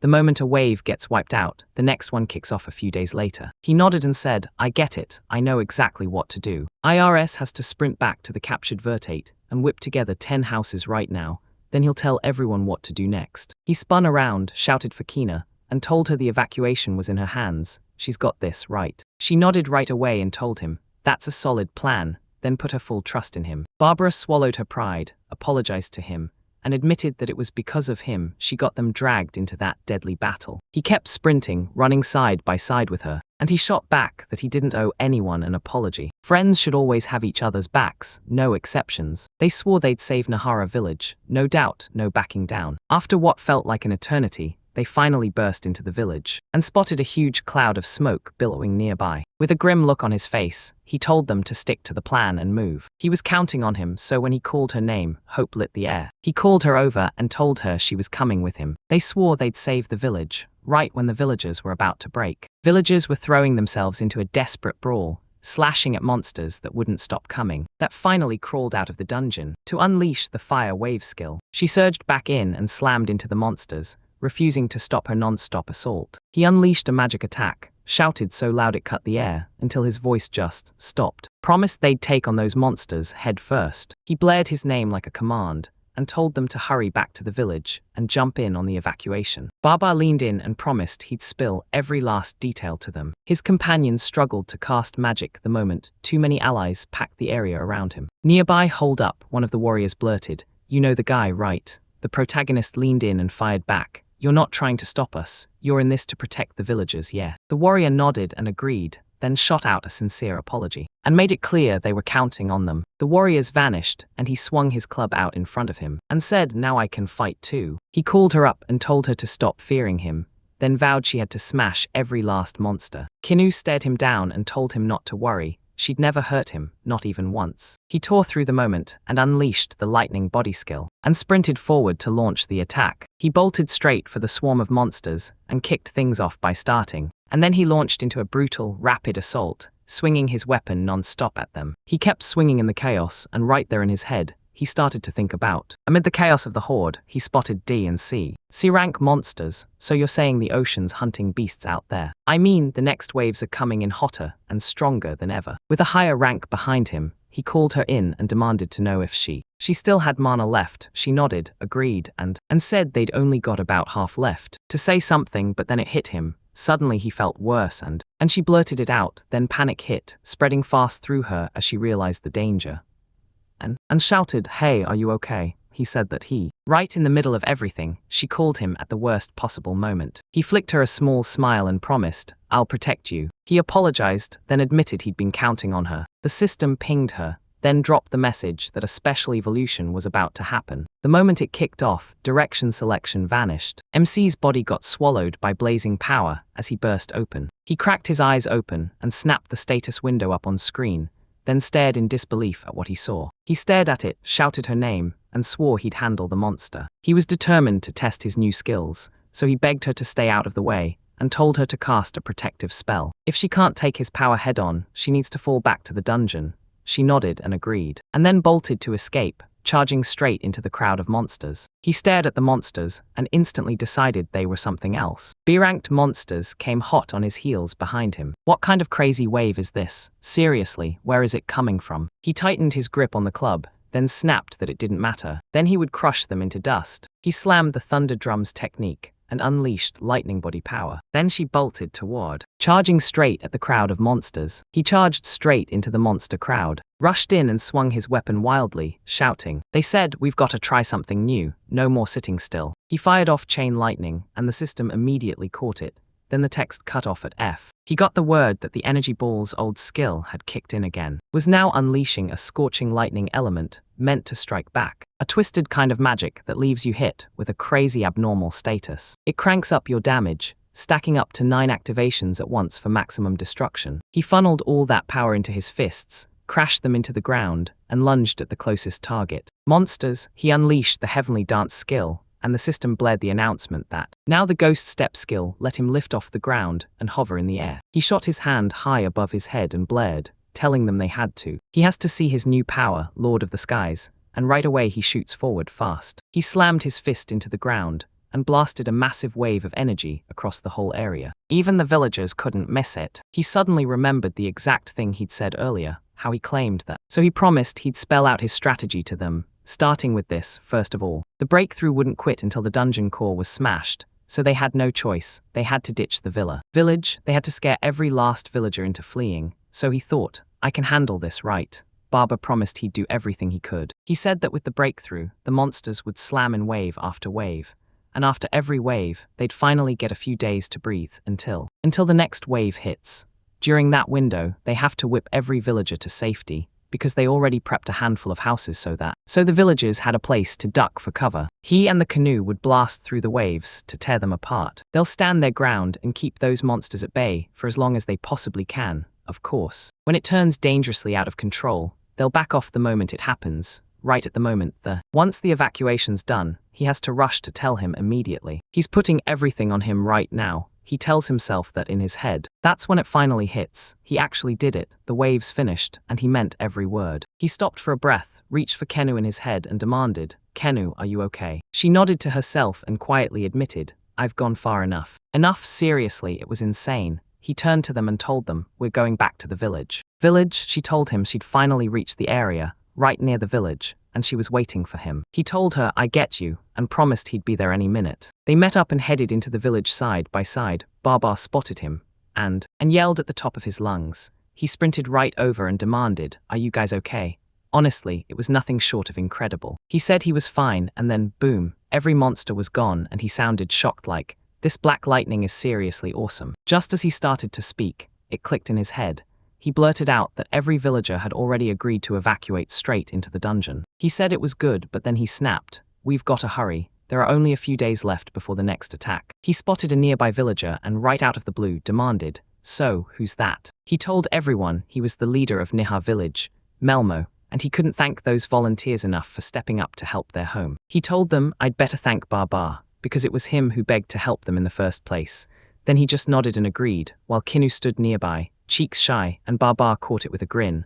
Honestly, he hadn't done anything truly outstanding. Later he figured it out. When he asked, Earth had already wrapped up the houses on the first floor. Now the moment had come. They stepped up to accept the beastmen, led straight by Barbar and Melmo. The villagers' evacuation kicked off, and somehow, through sheer persuasion, they managed to convince every single resident to pack up and flee. When they finally saw their heavenly lord, everyone nodded and agreed to evacuate. Turns out they were just terrified to challenge his word. He dialed Barbara and asked if he could ask him one question. He demanded that he come with him, because down the road he'd need that merchant's skills more than ever. He stared him down and asked, "Want to be my ally?" Was he really that confident? He wasn't even a warrior, yet the protagonist grinned and said he wouldn't have to fight at all. He was plotting to build a whole clan, and he needed someone who could run the organization's business like a pro. You totally thought he'd be the perfect pick for the role. With a bright grin on his face, he shrugged and said he didn't mind at all. He demanded that Guy let him join his clan. He shot out his hand, agreed on the spot, and then demanded, "Can I strike a contract with you?" Because it could unleash abilities in him. He didn't have to fear a thing. It couldn't hurt him one bit, and Barbara even reached out her hand to him. He nodded and said that if it had to be done, he'd go along with it. Then he thanked him and declared the contract was sealed. The elder figured it out, and it all came down to Mr. On and Lady. They managed to get every single resident out safely. Barbar showed up and absolutely crushed it. He was a huge help. The elder sized him up and picked him as the village's representative. But he couldn't find him. Meanwhile, Barbar froze, staring in awe at the jaw-dropping beauty of that massive tree. He couldn't even process it, because somehow this huge thing was real, standing right inside the dungeon. In the dungeon's core room, a pig in a pair of dog ears suddenly popped into the air like they were dropped there on purpose. They introduced themselves to him and to Barbara, and suddenly this warm, friendly vibe filled the air, like everything just clicked, and you could tell they were thrilled to finally meet. They finally kicked off their plan. First, they had to buy the adventurers some breathing room to fix that breach, because two huge reasons made it impossible to rush. First, the villagers had already fled and left the village behind, so nobody could tell how this new village ever showed up. Now, second, those figures stuck out like a neon sign. Horns, bizarre clothes, and faces that didn't look human at all. And once the breach is shut, everyone's gonna start hunting down what they really are. So in comes the plan, so I won't let that happen. Next, Barber is going straight to the Lecria to report to the guild about the dungeon breach that's about to hit. He'll also tell them that if the guild finds out, the residents will be rushed to the trading city of Marald. The authorities won't stay quiet for long. Barbara demanded to know what Ian and Tina were doing, while everything heated up. He said they'd stall the breach until the adventurers show up, and then they'd beg them for help. Then everything clicks into place, and they'll unite for real. After the fight, they'll slip back to the dungeon in peace, relieved as heck to finally be rescued. The barber flashed a grin, understood him on the spot, and agreed, right then and there. Right away he set his sights on the Lecria. Aeon shot alongside him and warned him, "Don't mess around. Stay sharp and be careful. And if anything goes wrong, teleport right away." He teleported back, and the barber bowed with full respect. Respectfully bowed once, then vanished into thin air. 2 days later, On and Kinu surged across the Emerald Plains outside Naiharu, pressing forward toward whatever was waiting next. On said that the adventurers from Lecria and Maralda had already jumped at the chance to help, and they'd be here any minute. Barbar just. He turned to his side and sent the message. Everything was done exactly as agreed. And then, right after, high-ranking adventurers were dragged into an urgent meeting, including the S-rank squad, Silver Moon. The suppression force would roll in with around 100 adventurers, and on top of it, On and Kinu's job was to seize the chaos of the battle to prove to the humans, clear and loud, that they weren't enemies. And to push Kenu toward her evolution, On didn't hold back. He went all in, and with all the monsters she just obliterated, her level shot up fast. Then he was totally sure that once they got back to the dungeon, she'd level up and evolve. Kenu nodded and the crew braced themselves. Battle was coming fast. Anon told her to lay low, don't draw attention, and just hold the breach on that mountain together. She asked politely for the go-ahead, got permission, and the moment they were cleared, they launched straight at the monsters with their abilities, because this was exactly what he was banking on to make things finally click. It snaps the adventurers' brains. Turns out they weren't enemies at all, they were allies. Enemies, the S-rank Silver Moon adventure roars past, and is. He stepped in to help Aeon and Kinu in the fight, and Aeon's face lit up with pure joy. And they spilled that they'd been on the move for days.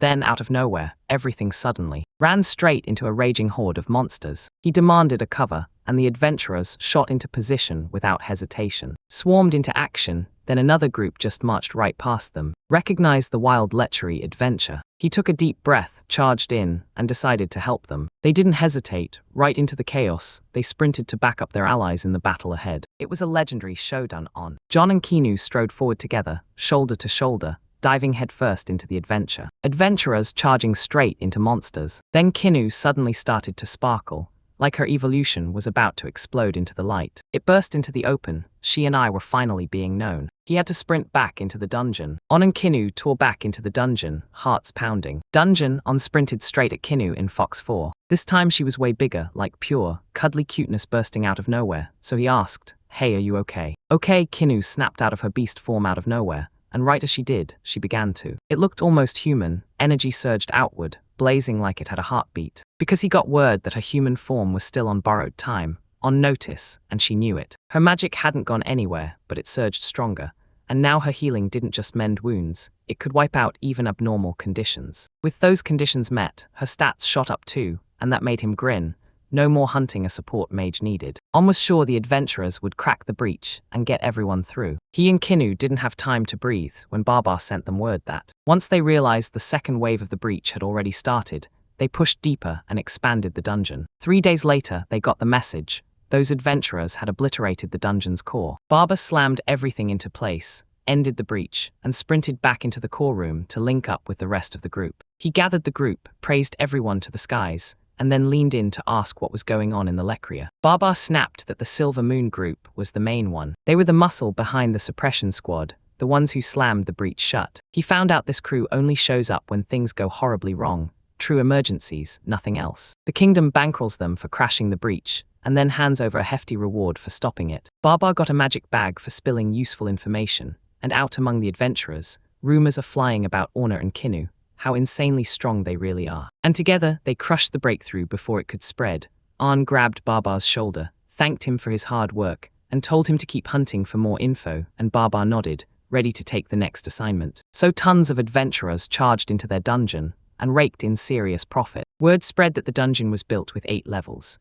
Weak monsters for beginners up to level 5, then the bottom level packed with ruthless foes for the big league players. So they set up a whole village on the first floor, and now everyone finally has their own home. Home, Barbara's face lit up with relief at the news. They stood on emerald plains, still they waited, and the moment stretched. They could hunt without a single worry, and never have to stress about food. On had set things in motion. He ordered shops and inns built, then brought in workers to get them up and running. He pushed for Barbar to open his very own shop, and when the idea hit, Barbar froze in pure shock. On poured his hard-earned human savings into the business, and he couldn't wait to claim his cut of the profits. Once Barbar's shop blew up in popularity, he revealed this too.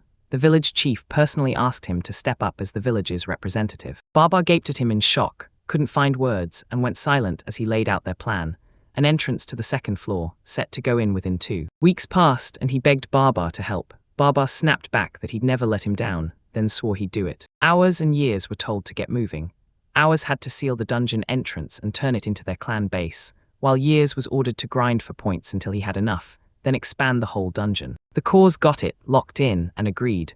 On Antino's about to storm into Lycra and register as an adventurer. He's praying they finally hit B rank, and the second they do, they can finally register their clan. Kinu nodded like that was the green light they'd been waiting for. He ordered them to stick to the plan and swore he'd clear out of the dungeons, and the boys immediately nodded and promised they'd give it everything they had. They all burst into motion, ready to carry out every single one of his instructions. So while everything was happening, On and Kinu trekked straight toward Lecria. They totally stood out from the locals, dressed in outfits so strange everyone couldn't look away. But none of that could be stopped, and then, finally, they slammed into the guild at last. He swung the door open to the giant hall, a place he hadn't stepped into in ages. The adventurers stared in shock, totally clueless about who they were. On prayed he wouldn't stumble into trouble. The adventurers lit up the moment they saw them, because the memory of that brutal last battle still burned in their minds, and how those people had stepped in to save the day.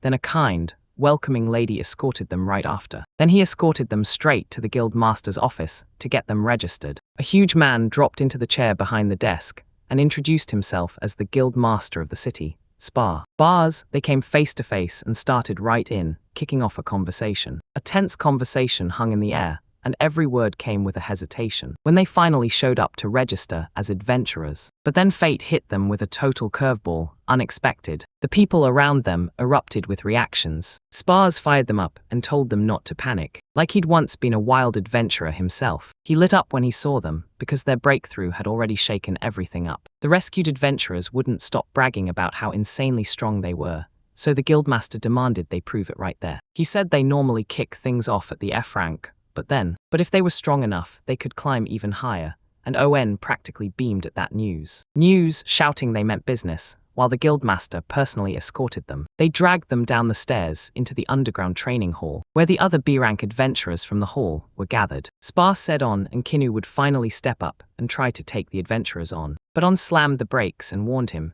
Kinu's magic was deadly powerful. Spars picked up on how powerful it was, and how deadly it could turn for them. He froze in shock and begged her to aim her magic at on that pillar etched with a pentagram-shaped target. They could read the strength just by how hard it flared. When they agreed, he begged Kinu not to touch her wisdom, then swore he wouldn't draw a weapon either. Kinu grunted, then thrust her palm straight toward the target. The other adventurers nearby stared at her, instantly unsure of what she'd pull off next. Kenny's power tore through the air, and she screamed, "Ah!" A flaming spear burst forward, and a massive fireball exploded on impact, shredding the target to pieces. The adventurers froze in disbelief at what they were seeing. Kinu caught sight of it and didn't get a clue, just stared like nothing happened, then flashed a grin. Everyone gasped at her power, because the target had been specially reinforced to shrug off magical attacks. Kinu flashed a smirk and told them straight up that Alain was stronger than her, and they needed to see it for themselves. Once they heard the truth, their eyes went wide, dread hitting them hard. Then On strutted forward, ready to show what he could do, declaring it was his turn and demanding to know who he'd face next. Spars sized up the B-rank adventurer hopeful, Ironwall Grazer, and made his judgment in an instant. But he flipped his decision at the last second, and chose a totally different strategy instead. He commanded a brute force physical attack, using a target forged from the toughest mineral he could find. On the verge of attacking, he held back, without any plan. No upgrades mattered, he obliterated it anyway. Sparsa still hadn't realized what kind of trouble he'd just signed up for. Now it hit him. On wasn't just strong, he was something else entirely. And at his rank, he couldn't risk ordinary fighters getting anywhere near him. On shot back, demanding what rank they even were. The guildmaster shot back, C rank, because the rules spelled it out. You could only jump that far from F to C, but he just grinned and went for it anyway. Confident they'd climb fast, he told them to grab their C-rank adventure cards right at the counter.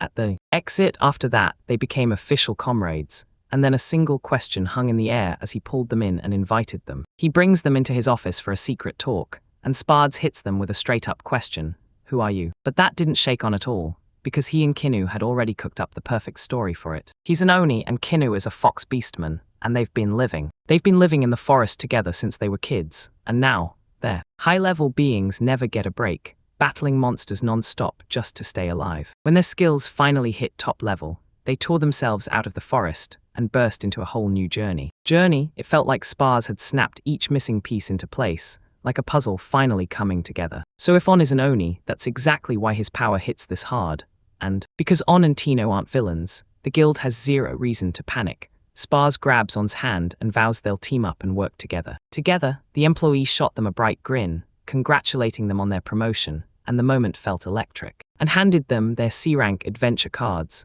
like the start of something wild. Kino and the boy skipped down the street, smiling as they talked about how amazing it felt to be adventurers again. Kinu said she was just thrilled to be on her. On rallied the crew and pitched a wild idea. They should go grab a magic bag. Kina shot back that she was ready to refill her potion. Joy lit up their faces as they headed out for a stroll across the sea. In that city, they stumbled on everything they could possibly need. until they hit the next twist. They were itching to hit the market. He also couldn't resist taking a closer look at the jewelry. But then, right in their paths, a night maid rose up like a wall. Figure out what she was demanding from them. She blurted out that she had to talk to Master right now. She dropped to her knees in front of him. She grabbed him and snapped that he looked like a pig, then demanded he eat on and kept pushing him to do it. Devour her, he froze in total confusion, not a clue why he didn't understand what was happening. Something wasn't right with her, so the villagers surged in, one by one, until they surrounded her. Kino closed in on the girl, moving like he'd already decided how this moment would play out, and right past them, he approached, and pushed her to come with him to a quiet spot where they could finally talk. Owen better be careful, he's talking so quietly like something about to go terribly wrong. The girl nodded, agreed to their plan, and followed them down the paths. On the way, he locked in the new connection and shared it with his mind. He shot a worried glance and asked if the girl was okay, and Kinu snapped back that she didn't believe she was a bad person. She was brimming with strong feelings, and she urged everyone to listen. He just listened to her, then they finally tore into a coffee shop. He asked the girl what she wanted to talk about, telling her to stay calm, but the moment he said it, she erupted into fresh screams and barked, saying. She blurted that she was hunting her master to feed on, then cut straight to it. On knew there'd be zero dialogue. Dog's head started to pound, and Kinu snapped into action, breaking it all down, starting by figuring out who she even was. The girl leaned in and introduced herself like it was a secret she'd been hiding. She used to be an orc guard. The guard listened as she snapped that On had called her a freakish pig before, and he hadn't even tried to eat her. She was furious because she'd been an immature orc guard, and On suddenly recognized her. It was the exact same guard from Fourier Noir. Now she'd clawed her way to the throne as an orc queen, and with her transformation skill, she slipped into a human form. Sync was her name. Tina hit the ground with shock when he called her a freakish pig, but then, he apologized to the girl, as he never saw her as a woman coming, so when the rumors hit, they called. They both took a breath, then finally greeted each other, and Sync couldn't stop smiling. Meeting her old master again filled her with pure joy. Master Onam Kinu leaned in and declared, "We're ready, you can finally listen to me." She leaned in and admitted she'd battled a ton of brutal problems just to get here. On couldn't wrap his head around why she wanted him to eat her. Sync insisted she'd been unworthy of it before. She used to feel small and helpless, while he was the strongest thing alive. But now she trains every single day, just hoping the moment her master finally comes to devour her is here, and she's convinced it is. Kinu insisted that Sync didn't want glory at all. She just craved being needed by On and the Orc Queen. The Queen blurted, tears in her eyes, "Just eat me, and I'll finally be happy." Then Kino stepped in and offered to be her partner, because she'd watched how hard she'd worked for On, and she promised to train her, everything she'd need to know. He finally realized the Orc Queens had to pull off an insane amount of work for this to even be possible. Sync was seconds away from giving up, until Kino showed up. Tino jumped in to help, and together they let the Sync burst explode. She burst into tears, her voice shaking as she thanked Lord. Lady Kina stepped in, then warned them she was still inexperienced, catching them off guard. She'd been through everything, then she turned to them and begged, "Please, take care of me when I'm gone." When Sync wore the shape of an orc guard, she finally crossed paths with Lord Orn. He devoured the other orcs, but he let Sync stay. Still, she couldn't stop the jealousy. The pigs he'd already eaten, and suddenly her motive snapped into focus. She wanted him to devour her next. With piggy gusto, like she belonged to the mud. On stared at her like she was nothing, sneering that she was ugly. When Sync first met Lord, the second he was gone, she already craved to see him again. And then something inside her shifted in a way she couldn't ignore. She snapped and turned against the pigs, then desperately fought to break free of them. Then it hit her, she suddenly started understanding the languages of the other monster races, and the pigs flat out refused to let. He let the orc guard slip so easily. Then he snapped into resistance with raw force, but the Guardian showed absolutely no mercy. She smashed through every last one of them with her massive shield, then slipped away before anyone could stop her. She couldn't stay, she had a mission to become smarter, stronger, and unstoppable. So her master could feast on her. Stalk through a forest where corpses litter the ground. A foul, stinking odor crawled through everything, everywhere around him. Her terrifying presence stopped her from. She finally met him in person. Sync slipped into the bushes, and Eve dropped onto a heated conversation between two adventurers. They start trading theories about the different types of women, like one of them raving about maids. Then it all swings into the next topic. Then the Orc Guardian snapped to it. Of course the answer was simple. He had to be drawn to his master. Sister, she had to become exactly the kind of woman men couldn't stop chasing. She stayed up all night, soaking up their advice like a student with a mission, and carefully scribbled every helpful tip in a notebook. The very next day, she stormed off on a new quest for even more power, and she didn't hesitate, leaving the forest where daylight dies, swallowed by endless blackness. Then, along the way, she ran into a group of adventurers, and they bolted like the clock was already ticking, disappearing within the hour. Caught her the moment he saw her standing there. Even after losing their weapons, Sink snatched a halberd, right in the nick of time. Left behind by one of the adventurers, it got snatched up and claimed. Then she goes and does it for herself. Just a few days later, she finally slammed into the dungeon entrance and stepped right through the gate. Tried to get in, and she barreled straight to the boss. He barged into the boss room and somehow crushed it. And that's when her training grind truly kicks off. Saying it on loop, over and over, like he couldn't escape it. Every win felt smoother, like the world kept handing him the victory without a fight. Her entire body erupted in flames, and her appearance started to change. Her parents started to change, and she made up her mind. She pushed pause on everything, fatigue hitting hard, and finally settled in for a short break. Settled under the broad tree trunk, and the wind. Blue shimmered across her skin, and Sink was about. She went to check her stats, but then she caught the voices of adventurers rolling past,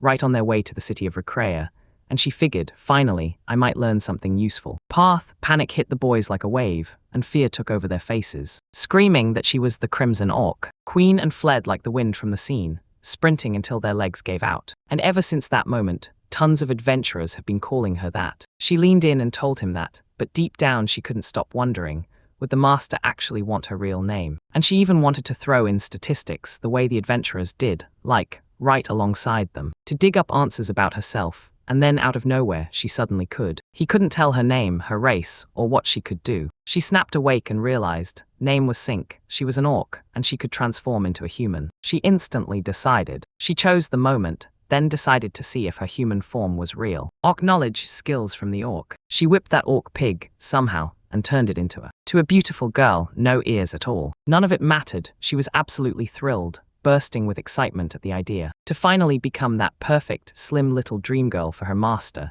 so she can live. She chose to live quietly among people, slid into her new disguise and bolted into the city, desperate to crack the mystery behind her figure. As she sprinted through the streets, she suddenly ran into a group of female adventurers. Researchers, she already couldn't wait to grab them and fire off a few questions. But those women froze in fear when they saw that wild naked girl, then burst into screams the moment she came into view. They snapped at Sink for roaming around like that, and shoved her toward one wild adventure after another. Cloak, then she leaned in and spilled every single detail, leaving him no choice but to listen as her story came pouring out. That's what she'd been through back when she met them. She'd battled monsters and adventurers with pure grit. The girls stared in disbelief at her brutal journey, then rushed to reassure her, don't stress. We'll escort you to the... In the city, she realized with horror she'd left her halberd and shield locked away in the dungeon. But he decided he'd grab them next time. For now, she and her crew pushed on toward the city, paused in the forest to catch their breath, and struck up a fire to warm up. Sink decided to grab the girls' attention and ask what curvy actually meant to them. The girls cackled at her and then they synced up. She just couldn't understand why, because she didn't think. He laughed like her question was pure gold. They told her that one word fit her perfectly, and Sink just couldn't believe it. She never once thought she'd already had this in her hands. They nailed the question, and Sink's reaction cracked them up so hard the adventurers couldn't stop laughing. With everybody watching, the girls finally reached their destination, and everyone inside them couldn't help but feel it was completely weird. Recrea City's been our home, and we're right on the edge of saying goodbye. But Sink slammed the brakes, stepped in, and demanded help. To help you become a real adventurer. She hurried to the Adventurers Guild, and they hit her with a ton of information too. After registering, she stormed ahead with an F rank. Frank snatched up her halberd and strapped on her shield, ready to strike,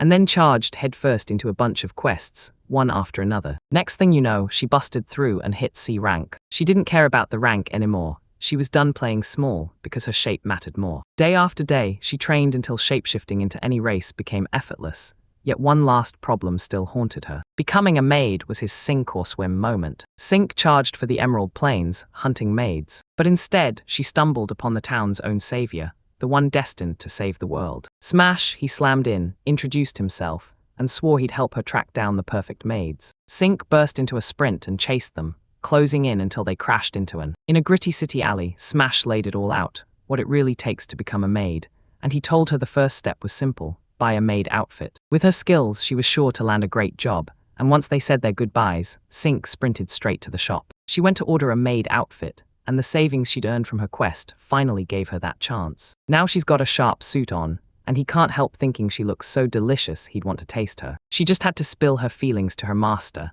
and in return, become the wellspring that fueled his very life force. She chose to abandon every last scrap of the knowledge she'd painstakingly written down. She hustled toward the city, chasing answers at the local library, so it could shine like a guiding light for the lost women of. And then out of nowhere, that deep sink smell hit like a punch. Caught a sweet fragrance drifting through the crowd. He leaned out and spotted his master there, right in front of him, staring back. She shot after him instantly, like she couldn't even breathe without catching up, as if this was her final grand mission, the one she'd never come back from. Meanwhile, Onimkinu strolled along with unshakable calm. He kept going through the city on his own, clueless about who the girl really was. He hadn't walked alone in forever. Kinu stayed glued to his side, and even Sink had tagged along as they headed back to Forerunner to finish what they started. With some unfinished business hanging over them, they'd meet up with On later. So for now, right on schedule, he raced to the jewelry store to check out the jewelry. He grabbed status masking gear to hide his monster identity, because adventurers only survive if they stay tucked inside the city. On stared at the jeweler's prices, 10 gold coins for each piece, then 5 gold coins, and even 2 gold coins for the smaller ones, his eyes locked on every number. He felt totally fed up, no extra cash in his pocket for any of this, and he knew it had to be better than this. It's way smarter to upgrade the dungeon than to waste those points. Then he decided to swing by the armor shop, hoping they'd swing by now and then and sell a few pieces of jewelry. He finally tracked down a ring of concealment and 2 more. 2 necklaces made to hide the truth, sold for just 1 single gold coin. A brilliant buy that practically guaranteed pure joy for the hero. MC and the girls will have to scramble to apply as a group. But while the dust settled, Ein snapped into action and decided to clear C-rank quests, starting with one quest that involved. They got thrown into exploration and reconnaissance deep in the Morphine Forest, and that twist was downright weird, since C-rank quests usually mean one thing, charging in to hunt monsters. But still, the protagonist dove into the quest anyway, and first thing he did was grill the employee for every detail, demanding to know if he really only had to do the research. She nodded and said it was enough, then explained the guild had made a request because that forest's ecosystem had suddenly shifted. She leaned in and told him, "This forest is packed with monsters, CD rank slitherers, the red tiger at C rank, the great scorpion and griffins at B rank, and kobolds at D rank." Word spread fast. Adventurers swore that Scarlet Ravine monsters were crawling out into the Morphine Forest, and everyone agreed it was the kind of case a quick investigation could handle. They were deficient, and then he blurted, "Can they be killed?" And the girl answered, "Yeah, in principle they can. But it was way too dangerous for a Seawag." Then, out of nowhere, she realized On was right in front of her, and her face lit up with a smile. She helped him lock in the contract for real, then she leaned in and told him to take care of himself. He charged straight into the Morphine Forest. Adventurers burst out of the forest toward him, like they'd been chased by something deadly. Terror clawed at her as she yelled at him to run, as a legendary B-rank scorpion was hunting them, then ordered them to run, right now. He sprinted ahead, and right then, he took off himself, started blasting a lightning strike right as the moment hit the monster, and then the hit dropped in an instant. He clutched the scorpion in his hand, and that caught everyone off guard. The female adventurers were absolutely unstoppable. Everything about them screamed danger and destiny. I was beyond grateful they came to my rescue. He let that monster's threat crumble, and you could feel the relief hit him. Lone monster, then they came at him and promised, "We've got everything," but their words got cut off mid-sentence. "Come on over, let's explore this area together." But I swear, I never saw it coming.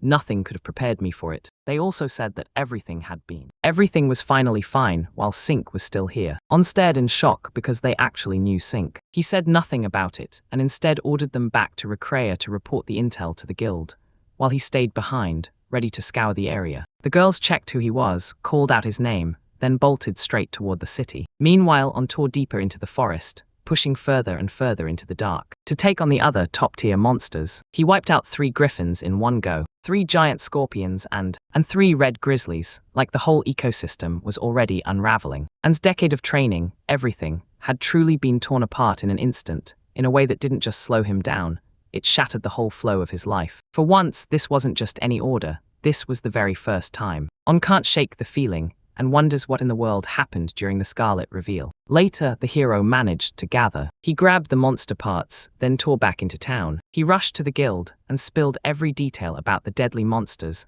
lurking in the Morphine Forest. The employee snapped that the adventurer had already filed the same kind of report earlier, and he'd personally handled every monster he ran into in that forest. On told her he'd already wiped out 9 monsters, and even hauled their limbs out as proof, but the girl cut him off mid-sentence, dragged him back and marched him off to take them to the butchering spot. She slipped behind the guild, yanked open the door, and stepped straight into the butchering room. In that room, Kito the cat met them right away, like the guard of the whole place. He jabbed his knife toward the table like, "This is where the monsters go." On started spreading the bodies out, but the table was too cramped. Too many carcasses and too big to fit. Then Kito snapped, put the rest in. In the back room, the employee leaned in and told Kito everything. This was the monster count from the Scarlet Ravine. Kito couldn't believe what he saw, because every single one had a smashed face, yet their bodies were still perfectly intact.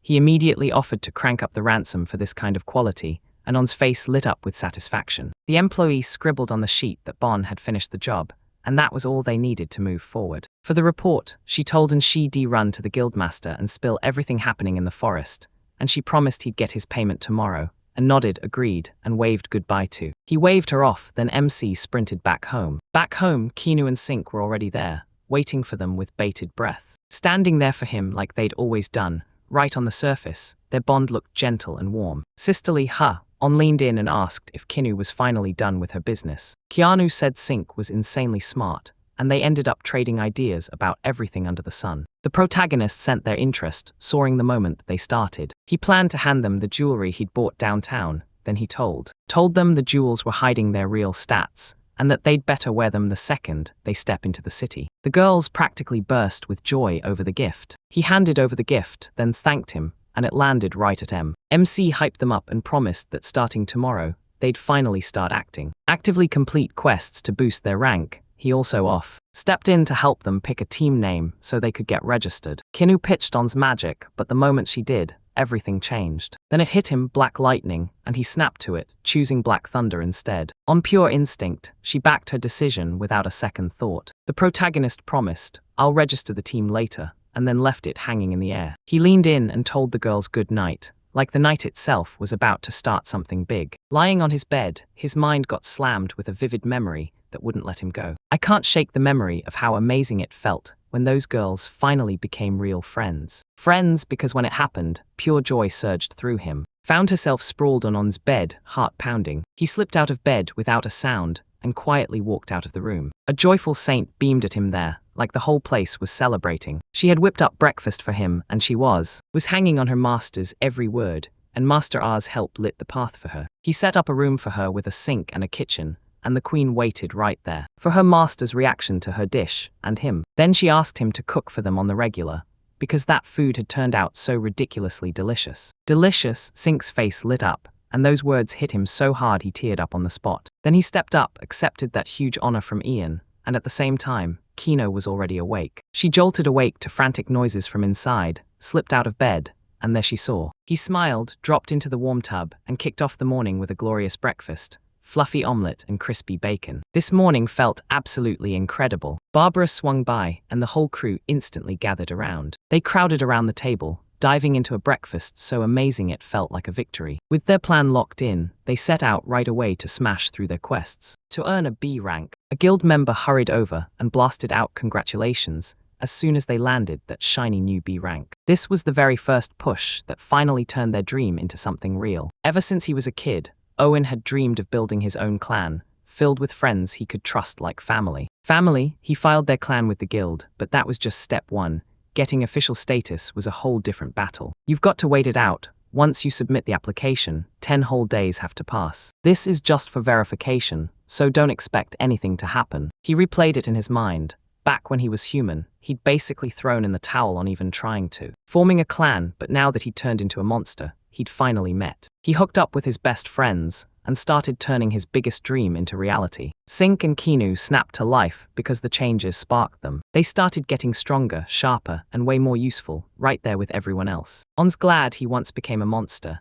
Now wounded adventurers were everywhere, bleeding from the fight. Were bursting into the building, and On snapped orders to Kinu too. He poured his magic over them to bring them back to life, while he kept a potion brewing in his hands. A potion boom and they rushed in, reviving them in a flash. A battered adventurer gasped, saying, a massive black dragon, probably Esram, loomed overhead, swallowing the sky. Rank was charging toward Lekria, when the guildmaster got the news and went still. That it was deep inside the morphine forest. They pushed the seriously wounded straight to the infirmary first. As soon as the guild staff caught wind of it, shot back right away, swearing he'd handle it himself and take them personally. Sparks tried to shut him down cold, then shoved Black Lightning into the request, "Come to my room." Spars tells you the forest's ecosystem started shifting 2 weeks ago, and it's only been getting stranger ever since. An A-rank crew, the illusory Spring Breeze, 4 blazing adventurers, was rumored to be hunting down a mystery. But they'd already been crushed in battle, and right now the city had 0 S-rank adventures, even if they begged the nearby towns, nobody could have reached them in time.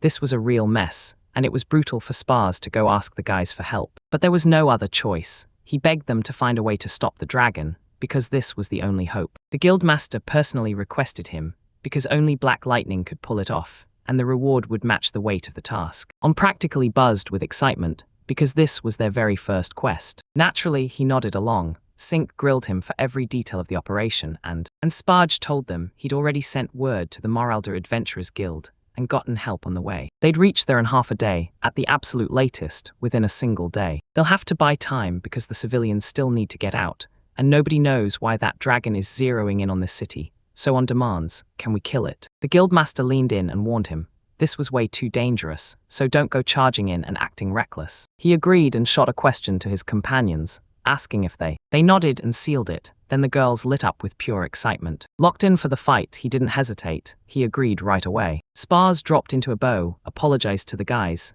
and practically begged them to forgive him. Sorry, but on barreled in, snapped him to a stop, thumped him on the back, and urged him to fire up his delivery and send them off with extra enthusiasm when the moment called for it. Times like these, as the guild master, he stood ready. The guild master finally snapped back to himself, gave his approval, and sent them off with a wave and a full-on good luck, and that the city would be theirs to take once they drove everyone out. The trio barreled into the F. He pushed into the forest to hunt down the dragon. It shot forward at brutal speed, and it didn't even hesitate, immediate. They slammed right into each other's path in an instant. He said he'd go first and hurl it off, and the girls would sprint after them, not letting them get away. He gritted his teeth and unleashed lightning. The dragon erupted into motion and slammed into it with a brutal attack. It with a wild aerial dance. Keanu couldn't shake the worry that everything was about to go wrong, fast. Was totally fine with it, until he spoke up and said. He insisted everything was fine. But if that monster took to the sky, it was game over.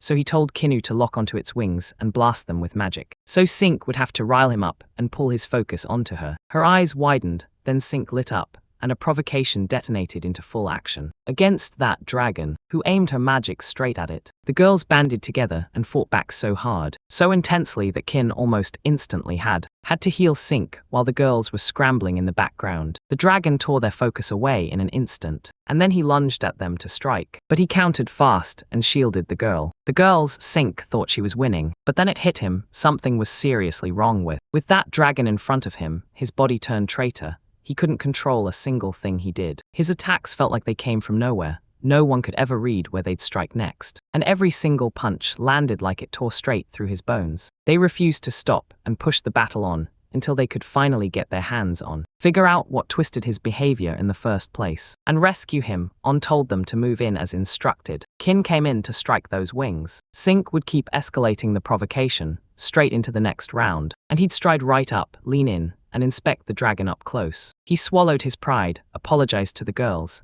and admitted this move was a massive gamble. But they insisted everything was fine. Then MC hit activate, thundered with the thunder drums, tearing out lightning bolts, and then he shot forward into the sky. He burst above the dragon and froze. There it was, the magical sword, right there in front of him. A sword jutted out from Fram's back, and he dropped onto the screen like a meteor. Screaming monsters lunging back for a closer look at Then the mystery clicked. He finally got the whole truth, and bolted straight to the girl. She brings the girls in to pry into why the monster acts the way it does. He leaned in and told them, I saw a sword there, and that's when everything, which they had to grab fast to finally shut the dragon's rampage down. But first, they had to take down that dragon, just long enough to buy themselves a little time. Turns out the girls were like, just knock it out. Then paused for a beat, and it hit him. He'd once gathered a massive stash of Mendek mushrooms, which hit him with such a brutal impact Then he decided to use them, but first, the girls had to throw everything off, just to keep its attacks from landing. On hefted a massive jute bag crammed full with. It overflowed to the brim with some of the most horrifying mushrooms imaginable. He shoved the rooms full of life, then slammed the doors shut tight. Hoping he could strong-arm them into it, he barked an order at the girls.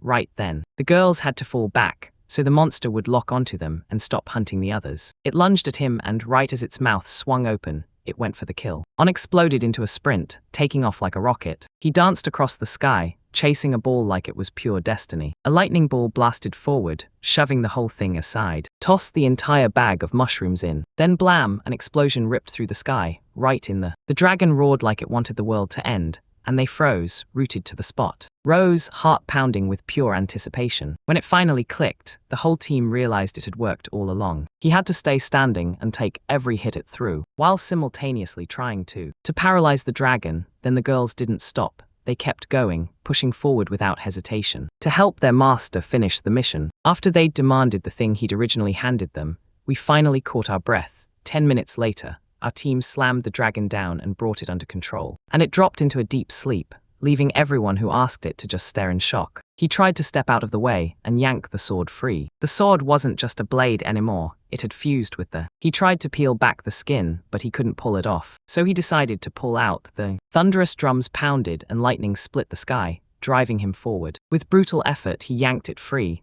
Then right there, he pulled out the blade slipped free and somehow eased the monster's suffering. The moment the sword hit the air, it started siphoning power right away. On's mana surged, and he still couldn't figure out what any of it meant. Figured out what was happening to him and to the sword, snatched the board, then tossed it away without a second thought. Anyway, Kino leaned in and asked, "Figure out what really happened." Fear hit him hard as he answered. That control slipped away from him almost instantly. Control slipped into his mind like a switch flipped. That sword was pure danger, and the monster couldn't predict what it would do next. Kinu couldn't stop thinking. What was he supposed to do right now? He suddenly remembered his mace was a wave of destruction crashes in, tearing everything apart, and tore into the sword, smashing it apart piece by piece. He shattered it in a single second. He took the second breath and blew it out hard. The MC said, "We'll have to report everything to Spars upon their return," and drove the sword straight into his back. The bag sat there, but then a strange glow burst from the dragon, and it snapped into the shape of a human out of nowhere,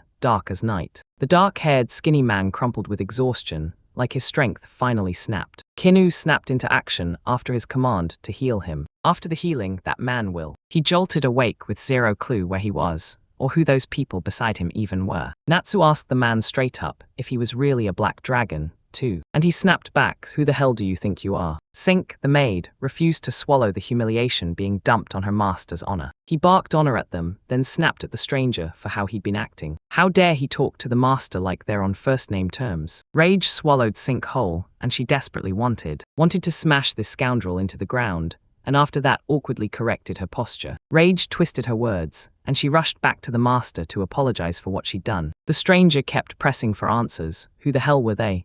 But Sink wouldn't let up for a second. She snapped to a halt, furious that he'd spoken to the master who saved him, and someone yelled at her to stop. A few minutes later, she snapped to attention and apologized to everyone for what went down, and the stranger, after all that, dropped to the master's side with his own heartfelt apologies, introducing himself as Drake and begging forgiveness for his rudeness, totally oblivious that they had saved his life. Sink practically beamed at the new guy and begged to get retrained for the role. They turned him into an excellent servant, but he snapped back, refusing the whole idea and saying he didn't need it. She planted her feet and dared him to see how incredible the master really was, because one day, he'd prove he could be just as capable, even as an on-servant. MC leaned in and demanded, "Drake, tell me, how did that sword ever get its claws into you?" As sleep crept in, Drake could only cling to one last memory. Deep, someone had driven a blade into his back.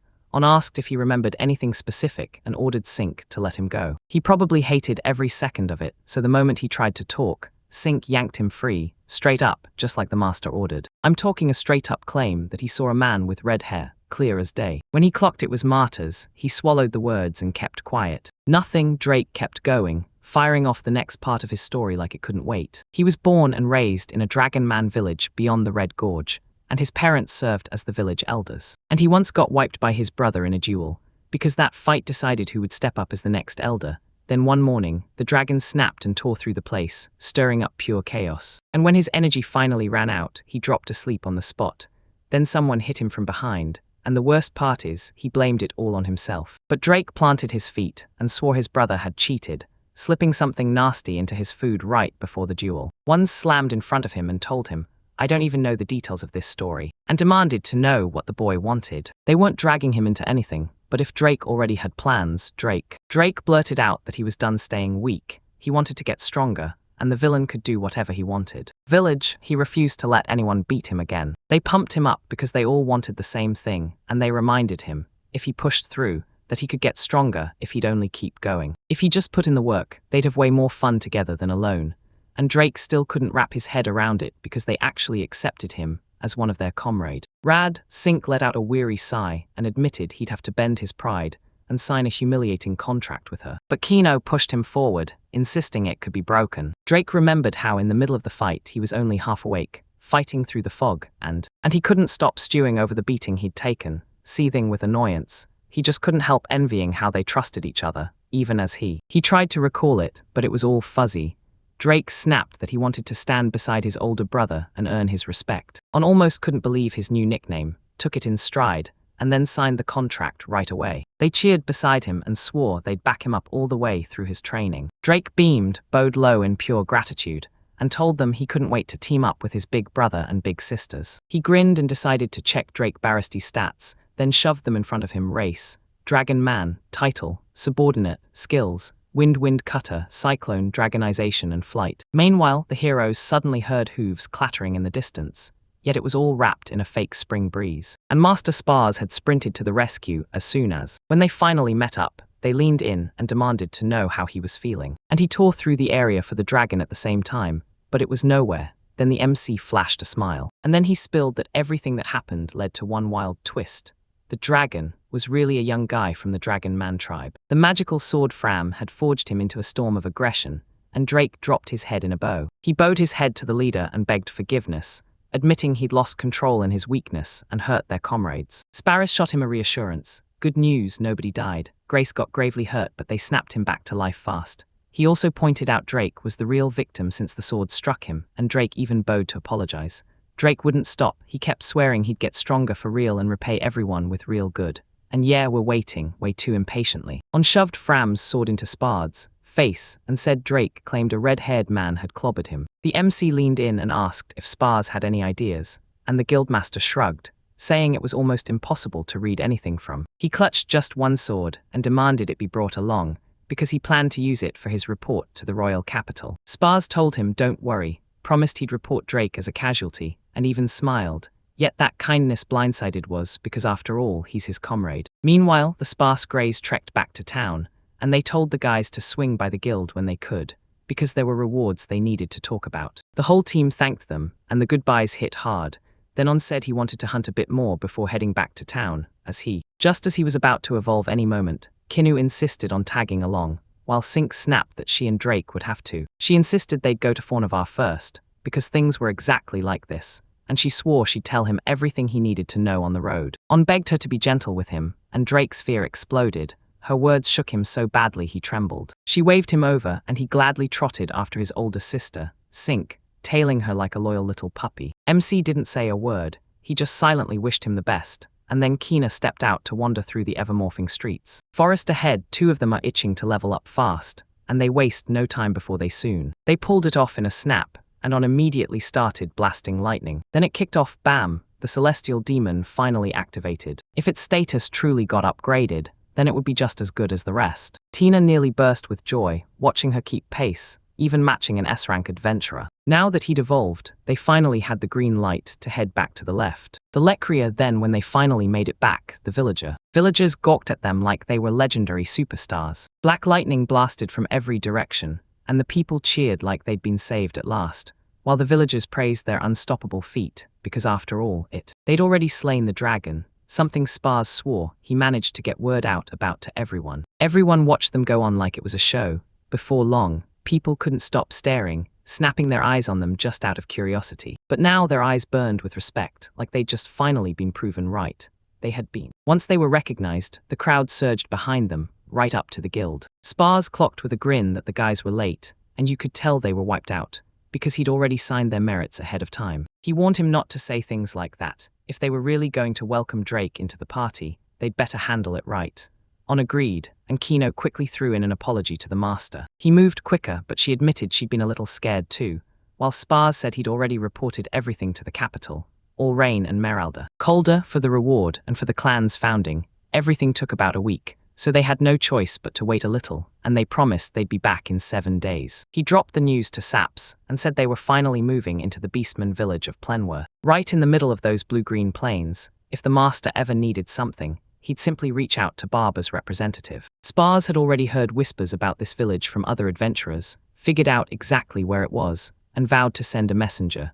So when the MC finally found out, he practically couldn't contain his excitement. Finally, we talk about this village. Just as he's ready to say goodbye, the master grabs his words and stops him. Spars claimed that Count Stedrius, the ruler of Lecria, he wanted to see him so badly that he begged him to come straight to his mansion. On wasn't thrilled about being forced to meet an aristocrat, but he still accepted the invitation, though he insisted every detail was handled his way. He was a good man, plain and true. Maybe he just wanted to say thank you, so they only had to make a quick stop by. Kinu burst out of the guild building as the cheering fanfare blared past. The crowd that had already swelled by then surged forward, straight for the Count's mansion. Hey, keep your eyes on the largest building in the city center. With the crowd choking the streets, they didn't get there until an hour later. Later, the Count Spotless showed up, swept them in through the entrance, and made it crystal clear they were right on time, because they were expected. They burst into a lavish room where the Lecria ruler, Helban Stedrius, was waiting, and he already knew exactly who those boys were. After it was over, the Count thanked them for dealing with the dragon, paying with their very lives, then brushed it off like it was just their job, and begged them not to be modest, saying he wanted to keep working with them. Finally, he told them to keep looking after Lecria. The butler wished the heroes safe travels, and they shot him one last look before saying their goodbyes. On was stunned. This aristocrat actually welcomed them with open kindness. Meanwhile, the heroes sprinted back to the village, where Drake and Sink were already waiting with eyes locked on them. They looked thrilled to spot them again, like old friends crashing back into their lives, smiling because it was really them, and by now seeing. Sink had already spilled every last detail to Drake, and Drake couldn't believe how insanely cool those brothers and sisters were. On decided to corner the guys and ask what they were up to. Kinu promised she'd stick right by On. Drake headed into town to sign up as an adventurer and grind out quests, all for the sake of doing good. Sink then headed to a company called Drake, right when encouraged kicked in, and the rest of the sentence got cut off. Everyone swore they'd finally gotten a full week to do whatever they wanted, and if trouble hit, they were to blast a telepathic message to each other right away. R&R sparked telepathy to summon Barbar, then they huddled up to plan the dungeon together. On was about to bring their village to the world early. Then, Barbar leaned in and asked how early MC wanted to do it tomorrow, and Barbar went wide-eyed because his answer, well, it was shocking. With that kind of rush, you'd wonder, was there a real plan behind it? The protagonist answered with total confidence, laying out the plan word for word. The dungeon had to turn into the whole town's obsession. He'd already tipped off a few about the Beastman village, and now a dungeon entrance had to pop up under the cover of late-night darkness. Night was settling in. Before dawn, he and Barbar would stride up to the villagers and announce the shocking news. A brand new dungeon had spawned, right after the one near Naya Hall vanished. Meanwhile, Drake and Sink rushed back to the guild to report they'd found the dungeon, and Spars immediately thanked them for the heads-up. The villagers finally exhaled, because the message they wanted was delivered, and Barber, Urs, and the rest of us were thrilled that On pulled it off. That was the kind of moment you live for. Our heroes burst out laughing, saying an untouched dungeon was the holy grail every adventurer dreams of. He started sketching a ruthless plan to pull adventurers in, planting chests packed with rare treasures up on the... Once everyone finally piled into Plenworth, every single person was about to dive into their own wild adventures. Guilds to join, inns to run, and shops to conquer. Kinu told On that the more people they brought into the dungeon, the more points it would rake in, and On nodded along. But he made damn sure they didn't get to finish the dungeon, because when those dungeon points showed up, he and years will stack new levels and crank up the difficulty. So the MC grabbed everyone's attention, told them to start now, and said. Kinu and the others raced to set up the clan headquarters. Everyone snapped to attention and accepted the order. They leaned in, hungry for what would happen next, and they pinned everything on each other. Every single step, every single thing. On stuck to his plan with zero hesitation. The dungeon door swung open the next morning, and everything was about to change. A wild entrance popped up out of nowhere inside the Beastman village. Heartbreak spread through the neighborhood as they realized they'd have to evacuate. Baba tried to stop the panic and shouted for everyone to calm down, but the villagers fumed, because they truly believed they'd finally built a safe village. And now this. Before he could catch his breath, it was clear he couldn't hold the crowd back. Crowd noise swallowed the hall. Then he barged in and demanded to know what the commotion was all about. The moment the villagers spotted him, they erupted in complaints, because the dungeons had started appearing. Anson stepped in and demanded he destroy it. Then Baba blurted an apology too late, because once the crowd got going, nothing could stop them. On stopped everything, then shouted for everyone to listen up. He figured the dungeon's sudden arrival was pure good fortune, like the world just handed them a shortcut to prosperity. They'd set up a guild that kept heading out on a regular beat, cutting down monsters until the wild was finally cleared. So there'd be no breakouts. He'd walk straight to the guild, bargain with them, and push for them to set up. So he pushed to open a new branch right in the village, and he pleaded with the residents to believe this place was safe. You call it luck, but really it's because this plan would make it way easier to pull people into the village. Trade would kick off, huge piles of money would flood in, and the village would start sprawling, until over time, it transformed into a full-on city. An even more comfortable, nicer place to live. Then he spilled every last thought he had right to them. Then Baba hoisted Arn's support and nodded like this was the only answer, because where else could they go? This village was all they had, and if it kept, then their influence would skyrocket, everyday life would finally get better, and he couldn't stop smiling at the idea. It fluttered in his chest like a spark. When the villagers finally listened, it clicked. Oh, this was genius. They could trade, open a shop, run a tavern, anything like that, and they'd get rich, but they hesitated and got deterred. Barbara leaned in, hanging on every villager's wish, while their shared dream of building a city took on real momentum. Half the crowd begged for a park, the rest demanded a cafe, and a few wouldn't stop pushing for a bookstore. On sat in his room, stewing in silence, mentally sending a message to Sink and Drake, then he said, He flung the dungeon entrance wide, and told them to go straight to the guild and report everything for him. Drake bragged that he'd even registered as a C-rank adventurer, then insisted he was already pushing himself to be kind. Aeon told them right then that he and Kinu would hit the Lecria in a few days. Until then, they'd better smash their quests, and his partners eagerly nodded along. MC couldn't stop wondering if his plan would actually land, as he just watched everything unfold. He tore into the dungeon and reshaped it in just 5 days. The village was packed with adventurers. Honestly, nobody expected this many to show up. He knew the trap had already sprung on the first adventurers, because they stumbled onto a rare blue item. They'd also discover the upper floors were finally safe to explore, and Barber made it crystal clear. E-rank and D-rank adventurers were pairing up, so those teams could go in and check it out. Right now, 5 groups are carving through the dungeon, and the rank crew, the losery Spring Breeze, is sprinting ahead, stacking loot like crazy. They finally smashed a red ogre on level 10, hauled out a blue rarity bow, and then, battered but victorious, they headed back. After thinking it over, he realized he'd only built 13 levels, so the dungeon couldn't possibly get wiped out, yet. But then the big question hit, should he add more? Or should he summon stronger bosses?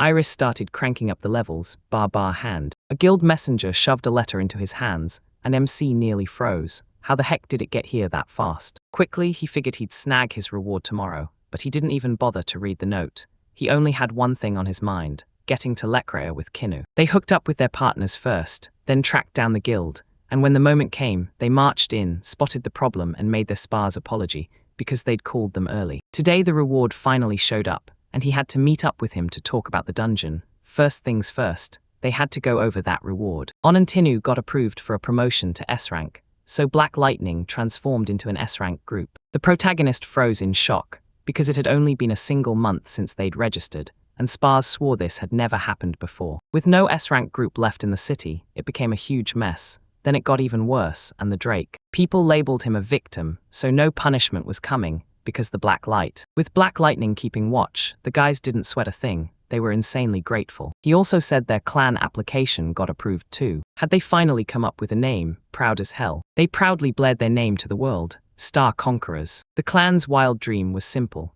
They wanted to become the strongest in this world, and every single one of them had the power to make it happen. Spars decided it was time to show them why it mattered.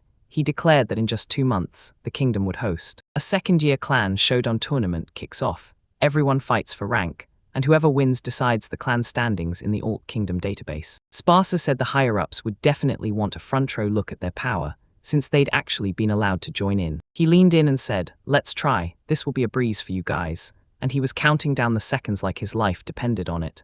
How far were they really going to go? On excitedly blurted that they'd win for sure because they were in the tournament, and his companions immediately agreed. The guildmaster burst into laughter, totally sure and would hit him with that, and he knew the count would be thrilled too, so at last he went hunting for something real, a hefty katana, and he pulled every string he knew to get it, and was buzzing with pure joy like a kid, clutching it close. He gripped it in his hands, then leaned in and asked, "Can I have this?" Spars nodded hard and told him, straight up, that he never made a wrong choice, as he'd always planned to hand him the money. The MC kicked off a full katana evaluation.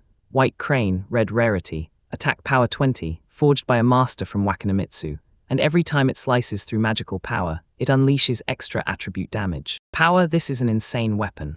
On couldn't stop grinning at what it could do, and Spars just realized he'd already triggered the appraisal, and he also said only a handful can wield it. This thing is a magic sword, and he's convinced that once it's in someone's hands, they'll be able to use it. He told her in a whisper he'd only had it for a moment back when he was just a kid. He gratefully thanked him for the gift, then swore he'd master how to wield it. Spars couldn't help thinking that this was just acting childish, and if he was really that happy, then Spars had nailed the right choice. He grabbed the moment and didn't waste a single step to secure it. Now Spars was done with hope, and started depending on his clan. He remembered the dungeon master's warning, that dungeons could be destroyed, and realized the info was so secret he'd only ever shared it with rankers and higher, and he was blown away. But Spars kept insisting that a brand new breakthrough had just lit the fuse, pulled off by an S-rank crew from Moralda, Silver Sand Wind. They smashed the core and the dungeon vanished, so he immediately demanded, "Did you clear it without destroying the core?" Dungeons, run right, printed money, so he checked his numbers and found 4 groups had snagged blue rarity gear this week. So he was convinced that dungeon power would spill into the nearby cities too, since those blue-green plains were under their control. Plus, they'd already chosen to plant a guild branch in Plenworth, run by Elecria. Spars realized that this dungeon would be vital for the city, and the Beastman village's future too, so he stepped forward, asked for their help, and swore the guild would do everything it could to keep the residents safe. He accepted his proposal on the spot, and even pushed harder, saying they had to open a branch office as fast as humanly possible. Spars shot back that he'd take care of it soon, then hit them with a sincere thank you before moving on. As soon as the guys stormed out of the guild, they started arguing over who was doing what next. Orn could barely contain himself, itching to swing his brand new sword, and just like always, Kinu tagged along with him into the forest, then they'd race back to Plenvert. He asked what Sinku and Drake would do while they waited, and Drake snapped that he was going to grind through even more quests to push his rank higher, and Sinku would ride right beside him. They backed him up and then he snapped, "All right," and rode off, saying goodbye for good. Drake's mind shot straight back to the Dragon Man village. He felt like he hadn't even started to repay the debt he owed. He'd paid in debt for every trouble he'd caused. Now his body lay crushed on the mountain, defeated, and right in front of him loomed Dragon Favnir, the one who'd already crushed him. Drake still hadn't hit his full potential, so he pushed himself up and kicked off a conversation with him. He blurted that he didn't have the strength for this duel, and promised to set another one for tomorrow, only for Fava to slam it down and refuse. If he didn't have the strength to back it up, then no rematch for the throne of eldership was ever happening, because it meant he still hadn't grown enough. Enough, Drake barely even dared to imagine a rematch, convinced dragon men should have won no matter what, no matter the odds. This village wouldn't be ruled so easily, and he refused to sit on the elder's seat. He was furious at himself for not unleashing his full potential, then shouted through tears that he could still take his brother on. So Drake's father could finally recognize his strength. Fav barked orders to his men, then the crowd surged in, grabbing for Drake as he fought back, wrestling through it all. Thinking he had to prove his strength, and make sure his brother and father saw it too. They threw him into the dungeon, barked for him to sit down, and told him to cool off. Drake figured the end was coming.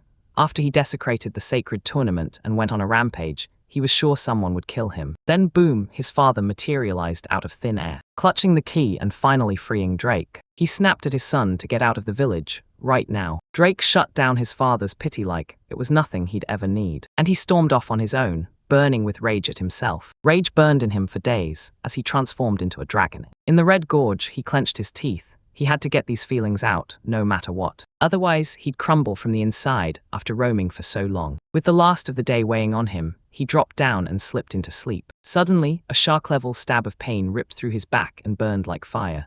Then Drake clocked a red-haired man sprinting away from the scene of the crime. Suddenly, vicious thoughts slithered in. burning with a thirst for. A crimson rage started to flood his mind, and he fought with everything he had to resist it. He fought them with everything he had, but one by one, his body started slipping out of his grip. He tore through the sky above a sprawling city, hungry to do something big, something that couldn't wait, to rip it apart and spill human blood. But even so, he fought it with every ounce of willpower. Then, finally, at last, his mind slipped the leash, and he frantically begged for it all to stop. Stop when Drake finally snapped back to his senses and realized that he'd taken a nasty fall and that somehow, someone cut him off. Memories hit him like lightning, flashing racing through his skull like the guys. Their flawless coordination slammed into him and stopped him cold. Rage bubbled in him as he watched their unity, and then suddenly, overwhelmed by his emotions, he burst through and transformed into a human. Kinu and Sink stood right in front of him.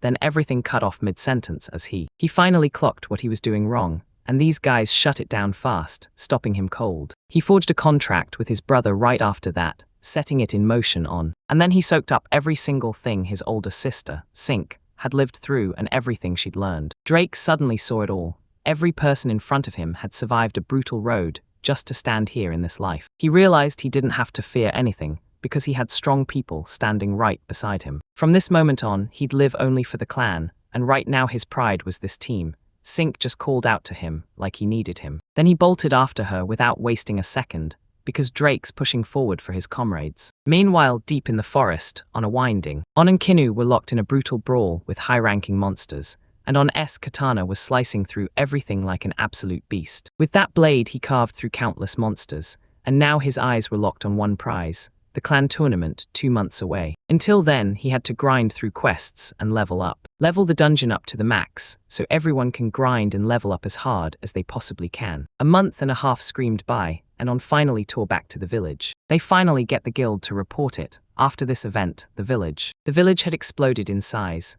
More faces, more homes, and a whole lineup of new shops. And Baba couldn't help but beam, proud that everything was finally booming. And he also said the dungeon points had exploded upward, and they'd expanded the whole thing up to the 25th level. They'd cranked the challenge even higher by throwing in an S-rank boss, and On nearly burst with excitement when he heard the news. Word shot through the adventurers like a warning flare, dangerous rooms, but you could escape anytime by leaping back through teleportation magic circles. He exhaled with pure relief, finally free from that lingering worry about the dungeon and the village, as everything finally started turning around for the better. He shot his friends a quick mental message to check if they were okay. They're pushing to the limit. Drake's already slammed into airing. On lit up when he saw his teammates grinding so hard. Drake was itching to see how strong they really were, so he started by laying out his own story. Sure, he hadn't picked up brand new skills, but training pushed him to level 49, and now he'd mastered the air and was digging into what his human form could do. Sink barreled on with her tail. She'd mastered fresh moves like Earth Wall, Earth Bullet, Earth Shackles, and even a Water Whip, shot up to level 50, and evolved into Princess Hania, ready to tear through the front lines as a fighter. Kin had her own flex ready. She hit level 52, evolved into a Golden Fox, and stacked skills that supercharged her magic, Insight, Firewall, Firestorm, Fireblade, and Psychic Vision, so now she could smash into close-quarters fights with that Fireblade. He awkwardly patted his own head and admitted he'd been training with a katana, then said he only managed to level up once. They calmed him down while he was frantically organizing the village and the dungeon. On declared they'd blast off for the royal capital tomorrow, and they'd be back in a month. Since it's finally that month, they're finally set to eat together today, so the guys flocked to the table, buzzing with excitement for what's about to happen. Barbara, our eyes and ears, told them to stop stressing and get out of the house, because they were about to handle the test and do it right. On laid it out, the tournament rules were still a mystery, so all they could do was lock in and get their gear ready. They geared up and readied the guys, then upgraded their gear a notch and handed it out to every comrade. Sink grabbed the Afterlife servant's robe and locked in its 5 defenses. She gratefully snatched the gift with a bright smile, then Drake received. He got the complete traditional Ruger outfit with a solid 15 defense, and both ours and yours couldn't stop smiling at how perfect it looked on him. Baba insisted it was called Wasso, then they grabbed mobile gear for On and Kinu, gear packed with protection. On grinned and bragged that matching clothes would pull everyone's eyes, and Drake smiled back like, "I've always wanted that." Then Sink bowed low and said it'd be a huge honor for her. Ours spun toward Kinu. He'd heard she'd switched up her fighting style and showed up with no weapon, so he'd gone and readied a pair of twin blades that would be. So they'd finally be perfect for her brutal attack power. He handed over the weapons, and she lit up with pure joy, thanking him non-stop as she blurted, "I'm gonna train 2 twin Mizuchi blades, each packing 6 attack power, forged to be super light and comfy so you could chain combos without even feeling the weight." Now it was An's turn. Eris pressed a ring into his hands, and you could tell she'd spent forever figuring out the perfect gift. On fired up an evaluation of the ring, and the results were insane. It was immune to magic, shutting down every weird anomaly trying to slip in from the outside. That's exactly what he needed right now. He thanked him, swore he'd look after the ring, and hearing it, Bar couldn't help but beam with relief. Hours told the guys to get a good rest, because they'd be gone by tomorrow. They nodded, then instantly agreed, and said. He sprinted to get ready for the next day. The very next morning, they tore off into the world. Bar saw them off and shoved them forward with one command: make sure you win. On spilled their plan to him, and he couldn't help but realize he would. They'd roll into Moralda in the afternoon, and stay there for a couple of hours. In just a couple of days, they fix up their gear, then hit the road for the whole night until the tournament finally kicked off. And just when it reached the edge of they finally reached the capital, and right as the gates loomed ahead, the heroes kicked off their brutal, long journey. The trading city of Marald burst into view ahead of them, right where they were about to enter. The guys have to line up and get up there, presenting right on the spot. They flipped those documents out, and shoved their cards right in front of the guard. The guard grinned and waved them through like it was nothing. The moment he clocked their ranks, Vaughn grabbed the guard's attention and demanded directions to the end. Then the guard answered, saying that all. Every inn and tavern sat on the west side of town, but he insisted, "No, follow me. Get the dancing jester." Because the food was insanely delicious and the rooms were spotless, On thanked the guard, then they pushed on toward the dancing jester. A sign swung above the entrance, showing a jester dancing with mugs of beer, and the receptionist snapped that right now only 2 rooms were available. Would that work?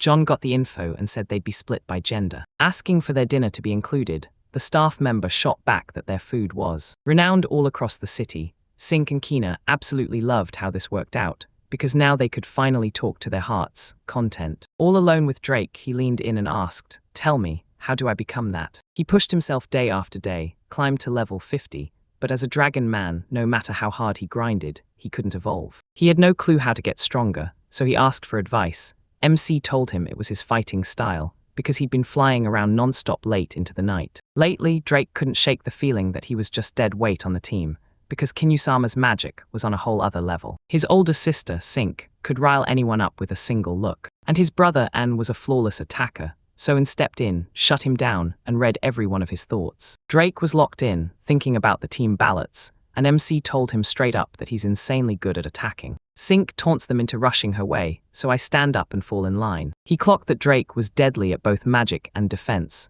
brushing off every tiny hit, and smashing forward like it didn't matter. When the team's up against brutal enemies, his firepower locks in and keeps everyone standing. Drake finally saw the truth. Without enough firepower, they couldn't be perfect, and he took a long, tense breath, calming right down, and encouraged him, saying that constant firepower never hurts when it comes to crushing the enemy. And he even swooped in to offer the girls extra help, again, straight from the start. On slid his club over to Drake, and Drake stared in shock at the sheer generosity, especially since he'd been thinking On would never do something like this. He once worshipped this weapon, then An leaned in and reassured him that Drake would be far better with it. Drake snatched the club into his hands with a grin, and the moment he did, his hesitation evaporated. There was no doubt he'd master this one. This weapon, An backed his ideas to the hilt. Meanwhile, Kinu and Sink hauled the boys along for lunch at the tavern on the first floor. They plopped down at a feast of food, dug in, and kept the conversation buzzing between bites. On made it crystal clear the guard wasn't lying, and the food truly was delicious, so they all nodded and agreed. He read, and right behind him, wild rumors crackled into the air through people's chatter. Rumors about the city were swirling, and when he heard them, he couldn't believe he'd actually found out. They'd heard nothing about it, and the moment he realized that, he knew he'd have to ask. He didn't see any other option but to jump right in and ask, because honestly, he loved chatting with strangers. Then Drake stepped forward and pitched his candidate. Then he stepped into the fight, full candidacy mode, and action started right away. He bought the guys drinks and kept the vibes warm with easy, pleasant talk. In An's eyes, that was straight up, jaw-dropping. Keanu added, "Trust me, I'm the friendliest one among the bunch." Deep among the adventurers in Lekria, sometime later. Later on, he came back with shocking news. Someone was hitting the slavers' lairs, again and again. Freeing slaves since last week. Only nobody had ever laid eyes on his face, because he'd knocked every single slaver out cold. On felt his chest sink when he learned slaves were here too, and now he couldn't stop wondering what tomorrow would bring. and what everyone in town was whispering about. Drake told everyone there were only 3 slavers left in the city, and that tomorrow night they'd strike the one target nobody had hit yet. He struck first, yet somehow the stranger still rescued the kidnapped demi-humans, and they were so grateful they crowned him a hero. So the hero snaps in, he's going after the slave traders. He couldn't stop wondering what kind of person that stranger really was. He pitched a new location because enslavers were running a brutal, illegal business right in Maralda. Kidnapping demihumans, everyone basically admitted it without saying it out loud. Once the city accepted it, everybody knew the bribes were coming. To the local nobles, he was so repulsed by. While everyone involved is all in, and the rest of the city keeps spinning without them. Silent as it spread, there were still people who fought it, so it lit a fire in them to push even harder. In the end, they rushed to help him, and the slaves too. That's just how the protagonist was. He couldn't turn a blind eye to someone in need. Ignore the people who need help. Those guys were on full alert, and he mapped out the whole plan right then. By night, they'd gather information. I'm hoping we can meet the liberator. If not, we'll back him up from the shadows tomorrow, because I'm terrified the slavers already know, and nobody has a clue where the freed slaves even disappeared to. The team split up on the spot. Sink sprinted to track down the freed slaves, and Kino stepped up to take the next task. But they headed for a whole new spot, and Drake pushed for an aerial search. So our guy flew in, tracked the slavers, and checked that illegal operation firsthand. Everyone lunges into action the second it hits. He leaned on his connections, slipped on a cloak, and disappeared into the shadows. He marched up to the slaver, and the slaver snapped, asking what kind of slave he was hunting for. But then he stopped him cold and barked that he was new in town and already made it clear he didn't need slaves. Yet he still had a F***G. He had the money, and he shoved the sack into the slave's hands. A slave trader stared in shock at the gift the slave trade handed him. The trader wasted no time and slashed the traveler's price on the spot. Count on the elf, Aeon demanded to meet him and the slave. The slave trader snatched a lamp and marched him down the hall. The stairs to a room, he muttered through his breath that, besides the criminal slaves they had up, the whole place still felt like it was one heartbeat away from disaster. Finally, they crashed into a wooden door, and on the other side, a dungeon waited, packed with beastmen slaves. Strapped behind bars, he watches the spectacle from his prison like it's the last thing he'll ever see, and he finally clocked it. 2 doors sat right in front of him. Then, out of nowhere, he started hearing. You hear the girl's screams. She's fighting with everything she has, refusing to go down, and begged him to let her go. She refused to become a slave, so she demanded he yank his hands off her right now. On saw the elf with that massive guard, and his whole body jolted. He couldn't believe she'd shown up, and the merchant instantly sensed. The buyers hesitated, peppered him with what happened, and he steadied their doubts, then shot back with, "Wait, are you an elf?" The merchant started pitching the girl like she was pure gold. She'd just shown up minutes ago, and he kept pushing that Aeon. MC felt insanely lucky. He leaned toward the merchant and asked if he could talk with her, and the merchant nodded like, "Yes, I approve." With a shaky breath, On strode up to the girl and demanded her name, then his eyes snapped to hers. Sink. He fired off silent signals in his head, grilling her about what she was doing here, but Sink cut him off and said he didn't need to. He wanted her name, and deep down, Sink made it crystal clear this was an undercover job, so Orn just smirked, called her sassy, and totally ate it up. While trying to tell herself this was way too much, even for her, the girl screamed that she didn't have to earn the approval of someone like him. Yet Sink kept it all together, silently assuring him not to stress, because this was the surest way to track down the freed slaves, and he made one last plea. If danger reared its head, she needed to leave right then. The problem hit, and she agreed, swearing she could slip away any second. Then On praised the girl's grit right to the merchant. She recoiled and called it disgusting. Then, right there, she marched up to the merchant and demanded a price. The merchant couldn't believe it, but he actually liked her. Then he threw down 90 gold, even though she had 0 training. On started bartering and threw out 80 gold, but the merchant wouldn't budge. He slapped the price at 85 for the girl and tossed in a slave contract as a bonus. On accepted the price, nodded along, then shot them a warning. He'd be back for her tomorrow. Until then, he told them to do what he said. He demanded they treat her like she mattered, because if they even scratched a hair on her, he'd rip through them and never forgive a soul. And the slave, stunned by the buyer's reaction, he swore he'd do everything he could and bid him goodbye, then promised to see him again the next evening. On wondered whether that illegal trade really existed after all. He was sure Sink would slip out, but when she came back, he'd lay into her, begging her to start valuing herself more. He shot the news straight into his partner's minds, telling them he'd finally got the proof. Drake asked how they were doing, and Tina shot back that nothing had shown up on the western side yet. Then, Drake even brings up one more thing, he's hunting above too. On told them to head back to the room, because that's where everything was headed, Then Drake demanded to know where Sink's sister was. Then he shot back that he'd spill every last detail right there to the guys in the room. Sink was acting utterly unhinged, and she swore she'd rip into her the second they got back, so On stepped in, trying to cool them down and saying, "Thanks to me, it'll." He said it'd be way easier to act tomorrow. After he mentally linked everything with Sink, he wanted to systematize the information, and Kinu was just dying to talk to her. Drake decided to keep patrolling, and the guys kicked into gear, lining everything up for the next day. Next morning, Drake decided he wasn't going to waste another second. Mentally, he shot the information over to On. He spotted a suspicious figure lurking there, and something felt seriously off. Who was hiding his presence so perfectly, you couldn't even feel him nearby. That guy was lurking in an alley just 2 blocks from the MC, then barked orders for someone to keep eyes on him. He grabbed that intel and let it sink in, because the protagonist was marching straight toward the slave trader guards. Guards stood watch at the entrance, and one of them felt something brewing, but nobody expected it to hit right now. And just like that, like they vanished from sight, the stranger struck down the guards. MC realized the security inside was on another level, and going solo from here would be brutal. Alone, he thought about it for a second. Then he refused to stay out too long, and he relayed They passed the intel to the others and barked, "Keep watching, don't stop." Lightning snapped to life as he closed in on that faceless criminal, lurking in a black cloak. The Wanderer thrust up his blade, and the strike was seconds from landing. But when On showed up, surprise hit him like a punch. Then he demanded, "Stop, I need your cooperation." He told him that his comrade had already slipped into the area, then leaned in and offered to listen to him. On went for an enemy assessment at the same time, but a glitch exploded because his cloak was messing with the system, and the Wanderer demanded proof. Proof that he wasn't alone, and On assured him that if he were his enemy, he wouldn't even come close. He'd lunge in swinging from the start. To which the Wanderer nodded in agreement, and then he leaned in and explained exactly that the security inside was on full blast, every corner watched, every exit blocked, and that they had to team up, hit the shadows together, and infiltrate. But the Wanderer wouldn't budge. He was running out of time fast. With the clock ticking, he realized how many elves would be sold by tomorrow.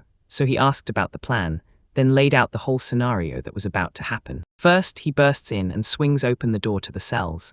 Then the Wanderer steps inside and brings everything under control. The guards stepped back as the Wanderer demanded his name, and he didn't hesitate. He introduced himself, and just like that, they formed a partnership. Then a Wanderer stepped forward and introduced herself as Nelfi, telling them, On snapped that if he betrayed her, she'd never forgive him, then instantly soothed her and swore he wouldn't. On told her do it in a few minutes, and he wouldn't budge. Then like that, he moved. He pushed inside the building to start his plan, and right away 4 bandits stepped in his way. Bandits crouched in the dark, ready to greet their prestigious client, and the slave trader barked for the woman to be brought in. But On wouldn't pay first. She demanded they open the room so she could barge in and check her condition. The trader caught exactly what his client needed and guided him to the door, then cracked it open inch by inch. On demanded to know why there were way more guards than yesterday. He said there were creepy rumors flying around, but he insisted everything was business as usual. He yanked the door open, utterly baffled about what. He clocked what was going on and then stepped in, invited him in to witness the slaves on display. Juan threw all his hope onto Nelfi, because now it all rested on him, who was already stuck dealing with the slave situation. Slave traders, guards, Nelfi eventually, found herself eventually, and shoved the keys into his hands. She couldn't believe it, she'd actually finished, and then she jumped in to help. He helped her shatter the captive's chains, and then just like that, the big question hit him. What would Nelfi do next? And where she'd been hiding everyone, she shot back. They're safe in a shelter in the Eastern District. If he really wanted to talk, he'd better jump in and help her haul those things. They jumped in and helped her, no questions asked, and she shot them a grateful smile, thanked them from the heart, and then went on to review. She finally let it slip. She was from the Dark Elf tribe. She shot an apology for being rude, and he waved it off, saying it was bound to happen anyway. Black Lightning stepped up and introduced themselves to the crowd as a full squad of S-rank adventurers. Nelfi's mind was locked on one goal: get everyone back home before it was too late. Homeland, the Forest of Illusions, but it was obliterated. You wouldn't make it through that forest alive without an elf to guide the way. But then bandits stormed in, set their village on fire, and emptied every last room with loot. Ruthless raiders looted everything and snatched women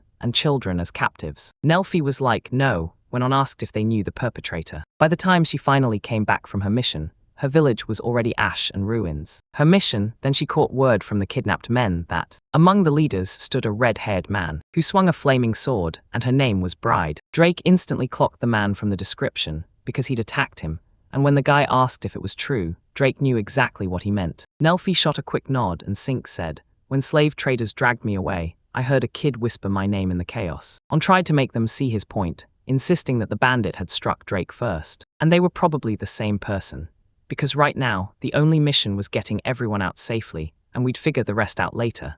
Nelfi didn't even know. He started begging for help to find one safe place where everyone could finally breathe. He leaned in and spilled everything about the dungeon system, then stopped mid-sentence like they were about to hear the. Once he signed that contract, he could haul everyone to safety in one go. He told them he was the dungeon master, the one pulling every lever and controlling the whole dungeon. If every single person signed that contract, they'd get the power to. It blasts you straight into the dungeon's living area. The guys didn't just nod along, they backed him up, saying Alan truly cared about them, and that was why they signed a contract with him. Nelfi had already heard whispers of this in the old elder stories. She knew On was the dungeon master, but her nerves screamed anyway. Could anyone actually survive living in a dungeon? He reassured her and promised it was doable. If strangers showed up, they'd still be protected. Nelfi, armed with this crucial info, marched straight to the people to lay it all out so On finally forms a con. He locked in a contract with every single one of them, and just like that, it was done. On formed contracts, then straight up teleported every single one, gone in a flash. Everyone headed to Fornivar, where we and the others were already waiting, right on time. Nelfi got the whole scoop on every single member of the team, start to finish. She realized On used to be human, and even after he turned into a monster, he still managed to gather rock-solid companions. On shouted that the half-humans weren't just allies, they were their companions too, because they'd sealed a contract together. Nelfi, even with all that bad luck hanging over them, vowed to turn their lives bright and happy, starting with the one thing On had to arrange first. He set up everyone's living arrangements, then grilled them for what they wanted. After that, the dwarves won. He set out to forge weapons and armor, and he knew he couldn't do it without the elves and their deep, wild forests. The elves wanted to sew and craft accessories, but the beastmen needed planes to run, so they made all of it for free. He turned the third floor into a full-on living zone, packed with forest and open plains, and the fourth floor was next too, turned into a bustling workshop. The residents loved every change, and they thanked him right to his face. Then he told them, "If you've got any more requests, contact us." Barbar and the crew cheered because they finally got to help, and you could feel the relief in every breath. With everyone finally gathered, All-In made the call to hold a council and decide what they'd do next. He wanted to hammer the nobles and slavers with a lesson they'd never forget, but if he caused a scene, everyone would scatter. So he'd have to go back to the slavers, again, then fake it like he was the one who got attacked. He promised them that if they crushed the clan tournament, their power and influence would explode overnight. With that in hand, they could march straight to the royal family to file a complaint, and suddenly the nobles would stop bolting. His whole team rallied behind his ideas, and Nelfi too. Alfie was determined to get into Black Lightning. She wanted to pay back their kindness and push them even closer to their goals. The whole team greeted her like a long-lost hero, practically begging her to hop on board and join them. On warned Sink that her actions would get her reprimanded because of the hostage she'd appointed. She swallowed her pride, apologized, and swore she'd push herself harder than ever. But he straight up couldn't make heads or tails of what she was saying. He grabbed her attention and told her to take better care of herself, stop throwing herself into danger. Kinu tried to soothe her, insisting that their anger came from how much they cared for her. Then Sink crumpled and burst into tears. She debungled it before, misunderstood Ankina, then rushed in begging forgiveness. So now An had to stop her and tell her, "Don't pull reckless stunts like that again." Nelfi sat close by and hung on every word. Believing this clan was truly worthy, she swelled with pride, thrilled that she'd finally earned a seat in their circle. On finally decided to spill everything and tell the bride's story to everyone. He figured he was probably one of the people On's crew was dealing with right at the start of his career. 14 years ago, this crew stabbed him in the back, then left him for dead. On was itching to tell the guys his story, and he could barely wait.